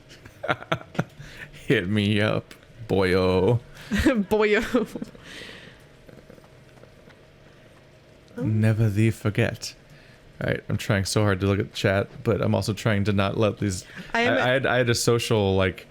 I had like a social responsibility to not fuck up that group's thing while it was happening. I was gonna be worried. I'm impressed with you, Keith, because I would have a hard time doing this. It's a lot, but I've been doing it for a while. Opinion on this on... Oh, this is for Stephanie. I don't know what this Opinion on the SENS, negligible senescence. I don't know what that is. Well, then that's her opinion. Her opinion is... I'm sure it's probably something very intelligent, and I think maybe if I look it up later... Or it's an anime. Or, yeah, maybe. It could just be the name of an anime. Best anime. Because anime... Paranoia agent. Anime and JRPG names are so out of control that, like, you can never tell if you're talking about a psychological phenomenon or an anime name. It sounds like something, like, kinky. Yeah. Was the appeal of piercing? Culture thing looks good. What would your channels be called if your name's already taken? Well, Stephanie doesn't have a channel, and my channel... Caterpie Hot Pants. And I already got my username. God, you gotta register that. Caterpie Hot Pants. You gotta register that before it's taken. I think that was my Xbox name or something. Yeah, so mine was just my username on Xbox, and it was because I tried something else, and that was taken. So oh hey, we usually get our names that way anyway. I was Caterpie. My names are never taken because they're weird. So I was Caterpie Hot Pants. I was Goddess Gyarados. I was Mystical Magikarp. And then my one for Instagram right now is really funny, but I don't think I should say it. I used to have an account name that was Shaman King, and it was a coincidence. It wasn't based on the anime. It was just that's a class that exists in things. I was gonna say my. So I would go play like Halo 2, and people would sing the little kids would be singing the theme song to me on voice chat, and I'd be like, this has to stop. So when Xbox 360 came out and I had to make a new account, I did Sebastian SB because I was in German, and Sebastian was the name I was using in German, and that was all the thought that went into it really. And the SB was because Sebastian was taken, obviously, because it's just a first name. But why SB? Because it's like Sebastian? It was only like half thought out. I think it was along the lines of like SB would have been my initials if my name was Sebastian. Like, it's about that level of thought out. I was just trying to throw together a name that made sense. It's one of those things where nobody would question it if they were numbers, but because they're letters, it has to mean something. Because so many usernames just have noise of like 12 numbers at the end of their name or whatever. It's just, that's the whole thing. I was gonna say I won't say it, but my name for Snapchat has something to do with Eustace Bag. It's part of it is Eustace Bag from Courage the Cowardly Dog, and so people always think that like I'll give them my Snapchat to talk to me, and they'll be like, "Yeah, is that you?" And I'm like, "Oh yeah, sorry, I forgot that." My username basically says Eustace Bag, so they think I'm some old man. Oh. I'm Eustace. Colonel RPG, I think you've met him. I think Colonel RPG was in your Jackbox session. I don't remember. Yes, yes. Hi, Colonel RPG. He's asking about what's y'all's opinion about Disney and how they own all the movies. Disney's evil. Yeah, it's not great. I know a fuck ton about Disney because my grandmother growing up was obsessed with Disney. Like, I'm not even kidding. I'm not kidding. I know people say this all the time, but like, I've seen everything, even the weird ones. One time I did one of those quizzes where you just fill in the blanks and it's like type in as many Disney movies as you could. I was crazy. I was doing like Fun and Fancy Free. I was doing ones that like people have not ever heard of. And I knew all the sequels. I've seen all the crappy sequels. I used to watch them in the back of my grandma's car. She had one of those portable VHS TVs. We used to go 4 times a year. I've literally been to the Disneyland in LA over 40 times, probably closer to like 50 or 60, and it's no joke. I can tell you where every bathroom is. I've probably been there. I can tell you every show. I haven't been there in the past like 8 years because I realized like I don't know. I'm a little disillusioned by everything. I think they do own everything, and I think they've gotten very cold about their IPs. And then I think that Pixar is hostage, and they make Pixar churn out movies now, and they're kind of heartless. And yes, I don't really trust them. I just took the plate off my computer because it's running so hot. Some of their stuff's great though. Like, it makes me sad because I think they have a lot of potential. I just don't think they use it the right way. That's the paradox you're stuck with, is that like so much of the stuff that comes from Disney as a company is high quality content, or at least passable to good quality content, which makes it hard to criticize them sometimes. But they basically every decision they've ever made as a business is like distressing. Like constantly pushing back IP laws so that they can keep Mickey from entering public domain, to the point where now public domain's just fucked and copyright's fucked just because one company. Just a dark part of capitalism is how like a sufficiently wealthy individual or company can lobby to have laws changed in their favor, changing the rules to suit the way they do things, essentially giving them an unfair advantage in how the entire system works, because they can literally rewrite the rules once they're on top. Which, if you think about it like that in terms of like any tabletop game, like the idea like if you could just change the rules to suit what you want them to be, how much that would fuck everything. But then like like their sort of hostile takeover of all of media, where now they own basically all the things that people care about, and that huge mess is like there's no real upside to that. And being able to be like, but they're all in a movie together, doesn't really justify any of it. I think that making great art includes making great risks, or taking a lot of risks, and I think it also can sometimes mean offending people or upsetting people. But Disney is so much about making money that everything they make is really it's very flat. It's very milk and boring.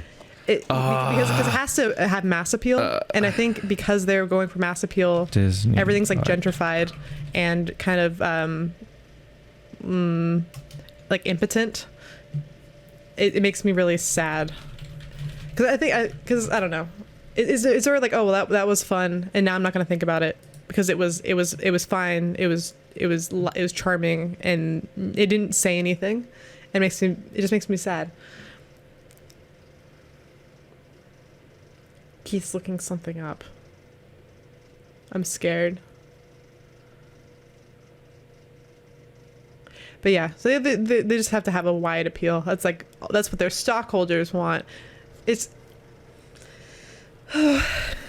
It just makes me sad as a person that really likes. So here's movies. some Michael Eisner quotes from Disney. I am scared. The pursuit of making money is the only reason to make movies. We have no obligation to make history. We have no obligation to make art. We have no obligation to make a statement. Our obligation is to make money, and to make money, it may be important to make history. To make money, it may be important to make art or some significant statement. To make money, it may be important to win the Academy Award, for it might mean another $10 million in the box office. Our only objective may be to make money, but in order to make money, we must always make entertaining movies. And if we make entertaining movies, at times we will make we will make history, art, a statement, or all three. We may even win awards. So he literally views the process of making art or quality or winning awards or anything resembling good content as just a means to an end to making money. And so it's a thing he will only do if it suits him in the pursuit of money, but he will just be just as happy not making any sort of art if it just makes money. So yeah, when Disney has a history of people like that having power in them, it's kind of hard not to be like, yeah, okay, I can see why that other director might say that the Marvel movies aren't art or something like that, because that's the kind of philosophy that, like, that's not the current guy right now, I don't think, at Disney, but like that's the kind of person they've had in the past, and their ongoing people aren't necessarily much better. And yeah, they're not out there making surprising, risky things. They're not like Get Out doesn't come from Disney. That always comes from like a weird thing. All the cool stuff always is like weird projects from directors that take risks, and publishers that like movie studios that don't have as much to lose if the thing doesn't go well. All my as opposed to these giant blockbusters where it just has to be a giant hit, so it has to take no risks, and it has to be staggeringly boring. And That's the thing, is all these Disney movies have like all these Marvel movies, and I've watched all of them now. All of them. Nerd. I'm just kidding. I'm just kidding. They are staggeringly good. They've got it down to a science. The idea of just being fucking perfectly marketable, entertainable. Like very marketable. They just are entertaining.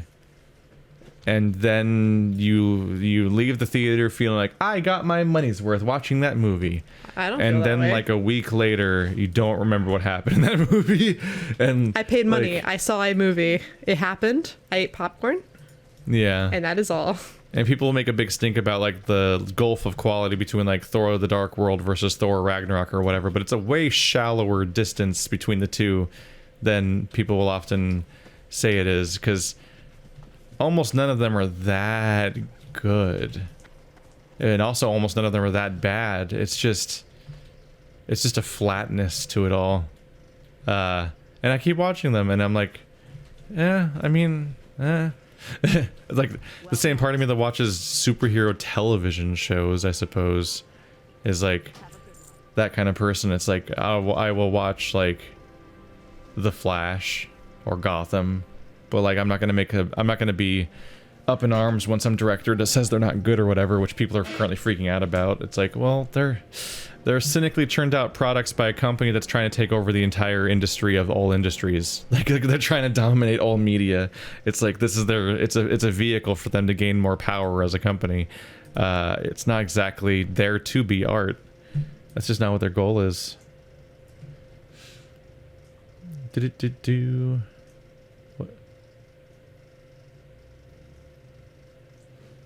Where do I find the patience to read every book in Path of Exile? It's easy to read, especially when when you see the time you're using as being already accounted for, and that it's your job to play the game. So it's really easy to justify like just sitting there and reading a book in the game if that's what you want to do. Especially if it's a game all about deep lore of like, here's all the gods and kingdoms, they're all competing with each other that make up the universe. Like trying to glean more understanding by reading every book just kind of helps you try to tell what the fuck's happening, because all those characters talk in the dense jargon of their universe without any clean entry points. Like the game is so disorientingly dense with lore that like anything that can try to glean any understanding is all helpful, and any understanding you do get, you need to reinforce through repetition by hearing about it again from in other ways and contexts until you finally can internalize it more. Because yeah, it's a lot harder to tell what the fuck's happening in Pillars of Eternity than like Dragon Age or something. So that's one reason to do it. But it's also my job, and I get to hang out.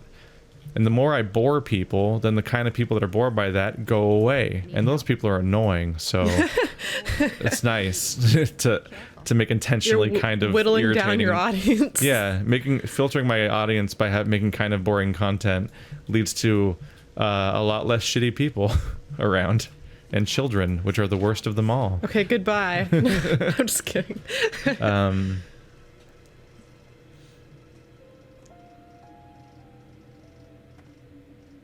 Oh god, it skipped again. You see that, right? Like it sometimes just will skip. Keith is not Way professional. down. This is a bad scroll wheel. The scroll bar in this fucking chat is bad. I'm trying to find my place again. So all I want to say is someone asked how I feel about the Extremely Goofy movie, and I fucking think it's extreme and it's goofy, and I like it. Yeah.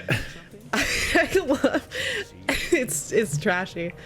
I like the original Goofy movie way more, but I did watch the Extremely Goofy movie probably over like 20 times because it was always on in my grandma's car, and I can dig it. I can dig it. X Games. It's Goofy. I never thought I'd see Goofy participate in the X Games, but it happens. I don't remember Goofy at all. He does it, I think, like on accident. I watched it so long ago. His son's all edgelord. His son is such a little edgelord punk bitch. I hate my dad. I'm like, fuck you. Your dad's so nice. He's fucking goofy, okay? He is Be goofy. nice to your dad. Give your dad a hug. Like Gwarsh. You're making me mad at you. Gwarsh. Gorsh. Wake me up inside. Wake me up. I can't wake up. Save me. That meme got me really hard. I discovered that guy twice, because I discovered that and went down the goofy rabbit hole. But then I discovered him later via his skits, and then only later realized they were the same person. I really liked the really terrible Gooby. Gooby and I think is Donald. I have so I don't know. It's ones much metal. Donald tortures Goofy all the time, and he goes, "Gooby, please." Gooby, please. Gooby, please. I used to say all the time. No. Gooby, please. Gooby. Gooby, please. Gooby, please. No. Anything but Gooby. What are we saying? You can tell that I'm padding because I was trying to think about something I was doing in the game. What do you think about YouTubers making references constantly to other playthroughs? This sounds like art shade. imitates art. This sounds like shade directed at me. Art because I do that art. a lot. You can't help. I'll play one game and reference the other playthrough in the other game. But the thing is that no art exists in a vacuum. So every decision being made in the game life. You can't help it. Is a reference to other things that are happening, and like oftentimes you process things via making analogy to other things. And what I always hate is people who are like, why don't you ever just appreciate this game for what it is instead of comparing it to other games? It's like, but no art exists in a vacuum, and all the decisions they made when they made said game were in the context of all the other rest of the video game industry and like stuff like that. Like nothing's on its own. The other games around it all matter. And so it's always, obviously you want to be a little careful because you don't want to actively try to spoil you don't actively want to spoil things in the middle of a different playthrough. Like, in the middle of a podcast about BoJack Horseman, just start spoiling Star Wars or whatever. Like, it's a... Did you know that, so you have to be a little Darth careful. Vader is, Luke's dad? And then he says, no, I am your father. And then everyone misquotes it. Yeah, I know that. It's the dimensions. We're in every dimension. I know. It's the Berenstain versus Berenstain bears. That was always silly. What's up, everybody? It's Critical. I love Critical. But he's the one who first pointed, that was the first time I had the Mandela effect explained to me, was when he was talking about Berenstain versus Berenstain bears. Ella. Don't ever say that again, Keith. That's terrible. Oh, there's a good video about that by a few different people, but there's a really good one by Internet Comment Etiquette and one done by Captain Disillusion, because that's just been an ongoing thing that people have been dealing with. Is just people are like, no, it's real, it's totally real. The Berenstain, there definitely are unjustifiable ones. And maybe slightly like quite iffy reasons why you can't remember these details. I really thought it was Berenstain. I was deceived immensely. I never cared. I liked the Berenstain I vaguely bears. was aware that the weird 2D drawn brown bears existed once and paid no further attention as a kid. Religious undertones, but I didn't catch that as a child. Yeah. But Berenstain, what kind of name is that? Their real name. It's their real name. Yeah, but Berenstain. It's the author's name. I think that's why I thought... It's literally the real author's name. I know that, but I thought I think it's why everyone's brain said Stein, because that is like a normal ending to a name. And so I think like when you just glance at it, it's in cursive. So I think you glance at it and you're like, Stein. Oh, meanwhile, people being like, didn't Mandela die in jail? Is like, that mostly just really exposes bad things about the person saying it, because they're like so actively unaware of this person's existence that they literally don't know about their role in apartheid. Freeman? It was like those jokes where people like put a picture of Morgan Freeman and they put a bunch of stuff about Nelson Mandela. And then half the people like fall for it and they're like, he was a great man. I'm like, oh gosh. No. Your opinion on cryptocurrency?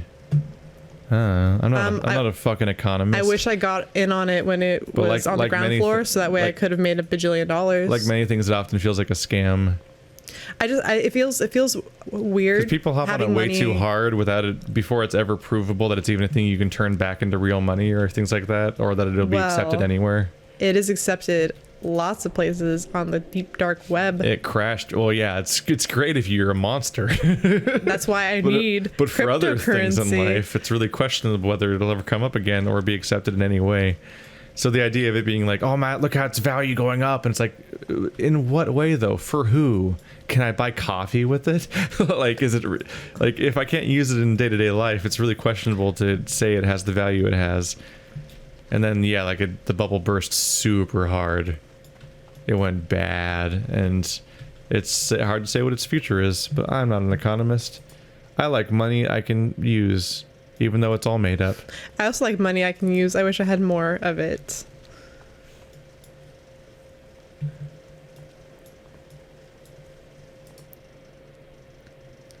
Someone's saying Keith is honest. Yes, he is honest. No one. It'd be hard to accuse me of not being. I'll alienate all you motherfuckers. Yep. Keith is himself. Yeah. Do. Aw, and you're genuine too. It's my friend. They can tell exactly what comment we're catching up on at any moment.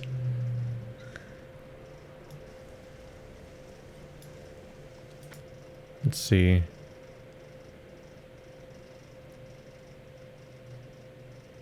Is it weird that you associate my voice with May from Night in the Woods? I'm glad I've ruined Night in the Woods for you forever. By replacing the actual person. No, that's a thing that comes up sometimes, is that I'll read lines in a game that has no voice acting, and then and like for a lot of people, like what a character sounds like becomes whatever Let's Player they watched. Well, because they don't have voice acting. It's like when a kid hears a bedtime story from their mom or whatever, and they're like, oh, you have to do the voice like this. So it's like forever that voice is now that voice that their mom makes. Do the voice. Yeah. You're the voice, Keith. And then you have weird edge cases where like I played Scheming Through the Zombie Apocalypse, and then after I played it, they added voice acting. Oh, but also both of them sounded exactly like I thought they would. That's why they both sound like what I was trying to make them sound like. Well, good job then. You predicted the future. I didn't do it successfully. I just tried to.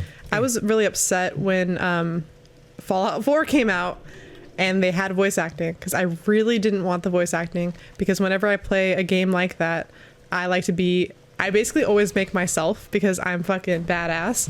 And so I just make like a more heightened version of myself, and I even make it like kind of look like me, but just like wearing cool ass clothes. But my character looked like Tank Girl. It was really great.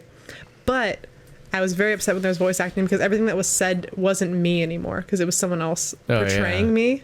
And also, they obviously didn't allow for the text that I wanted. It was like, one of the downsides for me about voice acting can be the dialogue wheel was sometimes awful. The voice actors are just bad. Like even in modern AAA super famous games, I have like moments where I'm like, I read the text of the line, I'm like, I get what they're going for with that text, and then the voice actor says it, and I'm like, that's the whole you brought that in the total wrong tone, and the voice director did not stop you. Snarky, like it's one of those things. It's like, well, wait, you weren't supposed to say it like that. I didn't mean it like sarcastic. Like when you pick mean. an RPG choice, and then the voice actor puts stank on it. Yeah, and it's not the kind of stank you were going for.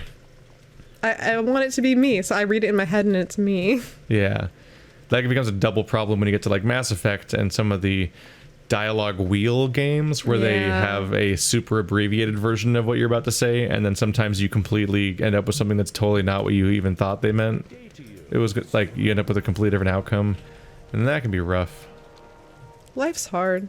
Life's hard. I'm oppressed. Sometimes when I tell Shepard to say one thing, they say a slightly different thing. That's not how I meant it. Leading to no long-term changes. Yeah, that's my voice. I was gonna say it's like a running joke that my voice for all of my male characters in my stories is the same, and that was just it. Yeah. Like, I don't know. Like, I'm sorry, all you men out there. I make you sound really dumb. How long have we known each other? About exactly a year. Yeah, not very long at all, really. Yeah. It's actually weird how smooth this goes. I just met Keith 2 weeks ago. Oh my god. Do we perform films in 3D or normal? Normal? Obviously. Normal, please. 3D is pointless. I just will watch 3D if it's too much of a pain in the ass to wait for a different showing, basically. And then I'll forget I'm watching 3D, and I'll get up and like leave the theater and put the glasses away, and I'm like, oh yeah, I was wearing 3D glasses. This was a 3D movie. Like I will have like barely noticed any effects in the first place. I like all my movies in Shrek 4D. Did you ever go to Universal Studios and watch? No, Shrek 4D? I've never been in a 4D like D-box theater yet. Well, I think like Donkey like sneezes at you, and then like it gets like on. They like, spray gets you wet. poopy. They spray poopy smells at your face. And then you're in the chairs that move. You know. So you're like. Yes, all movies in Shrek 4D, please. Look how dense this is with exactly, objectives now. Specifically Jesus. Shrek 4D, no other ones. This place is full. Let's see. Oh, this guy's gonna attack me, or not. Well, I'm gonna attack him then. No, he wasn't gonna do anything to you. No, this is hostile. He's red. No. Yes, both of these portraits are by the same person. Oh, that was already answered. How could you not be engaged in the Keith Ballard cinematic universe? And now the story of Stephanos. Inevitably, things are going to be compared and contrasted with each other. Or Garany. Like, I'm playing Pillars of Eternity, a game where you play as a watcher, which is somebody who can speak to the dead, and the dead are sometimes held to their current life by like grief and regret, and they need help moving on so they can then reset and be reincarnated when their soul moves on.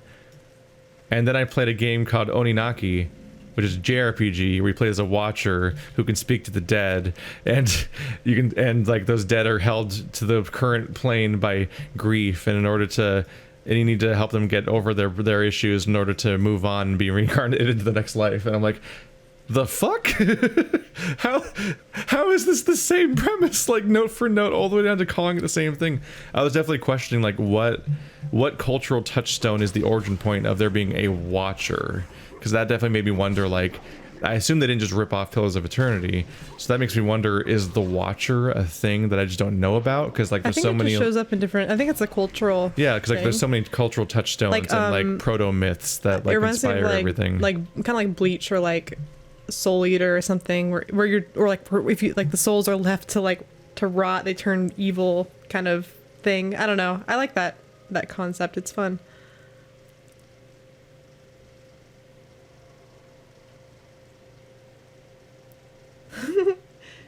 Someone says, alienate me, Keith. Alienate me. Alienate me, daddy. Oh, goodness. No, that's, so there's a bunch of joke names for all the chat rooms in our Discord, and they're all quotes that have been said in that Discord.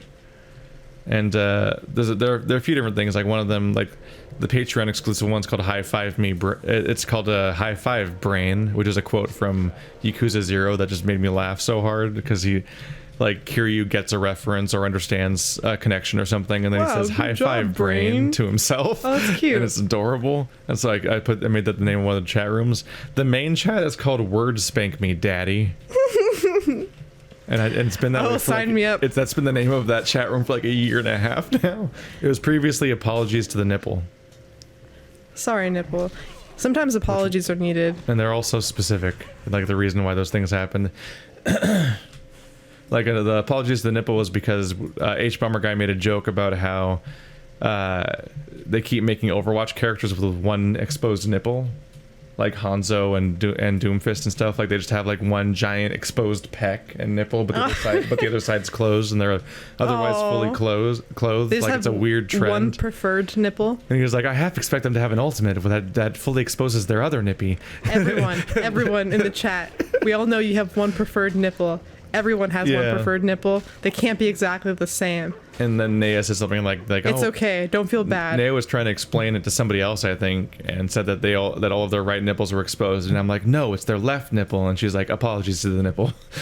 And that became the chat room for like, that was the chat name for like 6 months or something. That's all it takes sometimes. I'm not gonna do a spoiler cast about Avengers Endgame. Let's see. I think I want to let my dog out really quick. Yeah. So hold on. It's pretty hot. We should probably wrap up soon. It's been like 3 hours. This is a long time. They probably want to go like bowling soon or something. Well, I was gonna say, because I don't have my phone, I was gonna text him or something. Oh, you don't have your phone? No. That's a mistake. They haven't texted me though. Well, apparently I keep leaving my phone on, and it keeps going bloop, bloop, bloop, and then I had to throw it across the room that one playthrough, so I didn't bring it this time. Yeah. Oh, okay, wait. Go back up. We're gonna do a lightning round. What's a lightning round? Like, we'll just read I mean, questions I'm sorry, like, what do you read? Nonfiction, sci-fi, fantasy? I like fiction. I read fiction and mostly sci-fi. Fiction? But mostly fiction. Sci-fi or dystopia. Dark ass, Okay, sad, your cynical 1984. fiction. Your 1984, your Curse words in Handmaid's it. Tale, and your Fahrenheit 451, which fucking ends weird, by the way. That book's weirder than I thought it was. Do Androids Dream of Electric Sheep? And then on the non-dystopia sci-fi element, there's an absolutely remarkable thing, and I want to get around to the small. I think it's called the long. Oh wait, there it is. The Long Way to a Small Angry Planet is one of the ones I want to get to sometime soon because its title's amazing. I'm just gonna hearth, and we'll read questions real quick until we get caught up. Someone says that they've been to a 7D movie. I can't imagine what that They're just means. making. They're just like, making fuck things you up. or something. Like, I don't understand how that makes sense. A 7D. Do you see the future? A 7D movie is the egg, where you live every life on all of Earth until you are born a god. That's a 7D movie. I've seen movies from the 70s. 70s movies. 70s. Ah, the stupid scroll bar skips everywhere.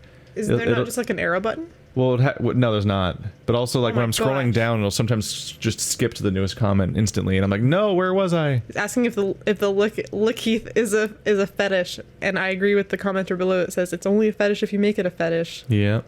It's open. You can do it if you want, people. It's fine. We can't stop you. What do I think about why do I need to have an opinion about interplanetary missions? I'm not going to participate. This is beyond. I'm scared. What people should have opinions about. Favorite candy.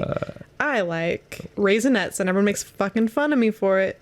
I'm excited about Disco Elysium. That's an upcoming game I'm excited about. Actually, I Memes was reading about memes that. can It fuck looks really themselves, except for mine. good. Memes? Yeah, all memes suck except mine.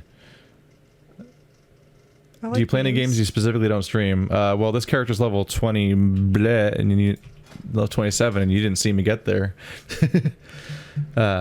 Steph, pick a number between 1 and 5. 4. Have you ever read Sword of Truth series by Terry Goodkind? Or was I not supposed to say what number I picked? I might have fucked up. Is your P.O. box still alive? No, neither Andrew nor I live in the town the P.O. box was in. We both have moved. Someone likes So Raisinets. Thank we you. have not been Thank like you. we have not been like paying for the PO box that whole time. Someone's mom that'd be loves weird. Raisinets. It Your would be mom. weird to keep paying for a PO box when we both moved. That's why I removed all references to the PO box from the descriptions of those videos. Keith, were you getting creepy stuff in your P.O. box? No, we just both moved. And Oh. also there was really like an excitement wave of like, wow, a PO box. This is a fun new toy, where like a bunch of stuff came in for like a couple months. I want a P.O. box so people can send me creepy things. We paid for a 6-month interval, and we had a bunch of videos during that time. Then we paid for another 6-month interval where we did like one video for like a couple, like there's like something else came in now, and the interest died really fast. Like the people who had something to send ran out of, already got that out of their business, out of their system really fast, and it just became a thing we were paying for. And then we both moved to different towns that aren't that one. So Well, that worked out. the end. I always like iDubbbz' unboxing videos. Oh yeah, iDubbbz the bad unboxing videos. iDubbbz, I love you. iDubbbz. I can't watch them when I'm eating. I think iDubbbz has a girlfriend, but iDubbbz, I love you, please. I can't watch those when I'm eating, because he opens up horrifying things and then starts gagging I was on the spot. gonna say I've had some hard times. That's a problem. Oh, cool. I did set my home to this place. So I did hearth to the right place. Cool. Anyway, good night, everybody. This has been a big old Q&A. It'll go up tomorrow as an uploaded video.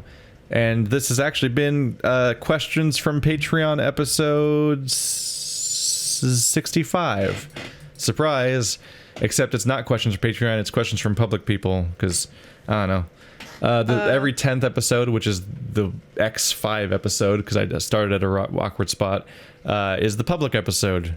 So this is where I promote blah blah blah.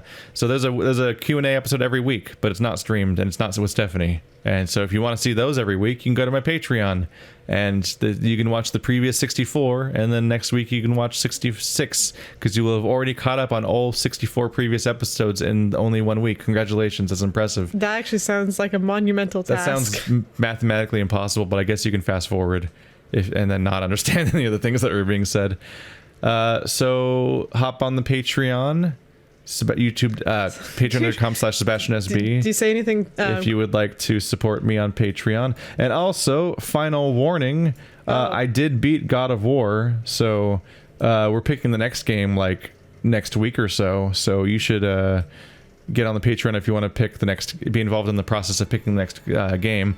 People that pledge $15 can nominate games, and people who pledge any amount of dollars can vote on the games that those people nominated, and that's how the whole thing works. That's how God of War was chosen. That's how the next game will be chosen. It's been a big, chaotic period, messy nightmare of a billion games coming out this season, and I can only get to a tiny fraction of them. So this is one of the ways to help filter that, is like if there's a thing you want that badly, the Patreon will probably end up picking those things. I don't know, they might just pick something from 1992 for all I know, but I kind of figure Patreon will probably end up voting for one of the games I haven't gotten to yet from this release schedule next, because there's a lot of demand for some of those things. So you can do that if you want. Please, if you enter a customer reward amount, very carefully make sure that you pick a tier also. Otherwise you'll be put in the no reward tier, which is a weird dumping ground they throw you in if you don't select a tier correctly. And most of the people that are in there are there on purpose because they want to just support me with money, but they don't want to deal with Patreon at all, and they don't actually want to be involved in the votes and all that. But every now and then I get one person that comes in, it's like, why wasn't I in the vote? And it's like, oh, I'm sorry, you didn't actually join a tier, and I had no way of knowing that it was an accident. I'm sorry. But anyway, do you have any cringy? Do you say like what? Smash that like or anything? Nah. Give me money. That's what I say. I wish I could say that. Give and me it happened. money dollars. I feel like if I said that, because YouTube it would be a bad idea. Well, thanks for having me, Keith. Thank you. We're gonna go cosmic bowling. This is a fun hangout. Now we're gonna go play bowling and also exist in a colder room. It's so hot in here. I'm gonna die. I'm gonna change my shirt just so I can feel cleaner, because this has been bad. It'll never go away. Here. It's so hot. Thanks for watching. Like always, guys. I'll see you next time. Bye. Ask questions on Patreon by messaging me on Patreon, and you could be featured in future episodes of the Patreon Q&A, which this is technically an episode of, even though it doesn't feature Patreon questions. My life is lies.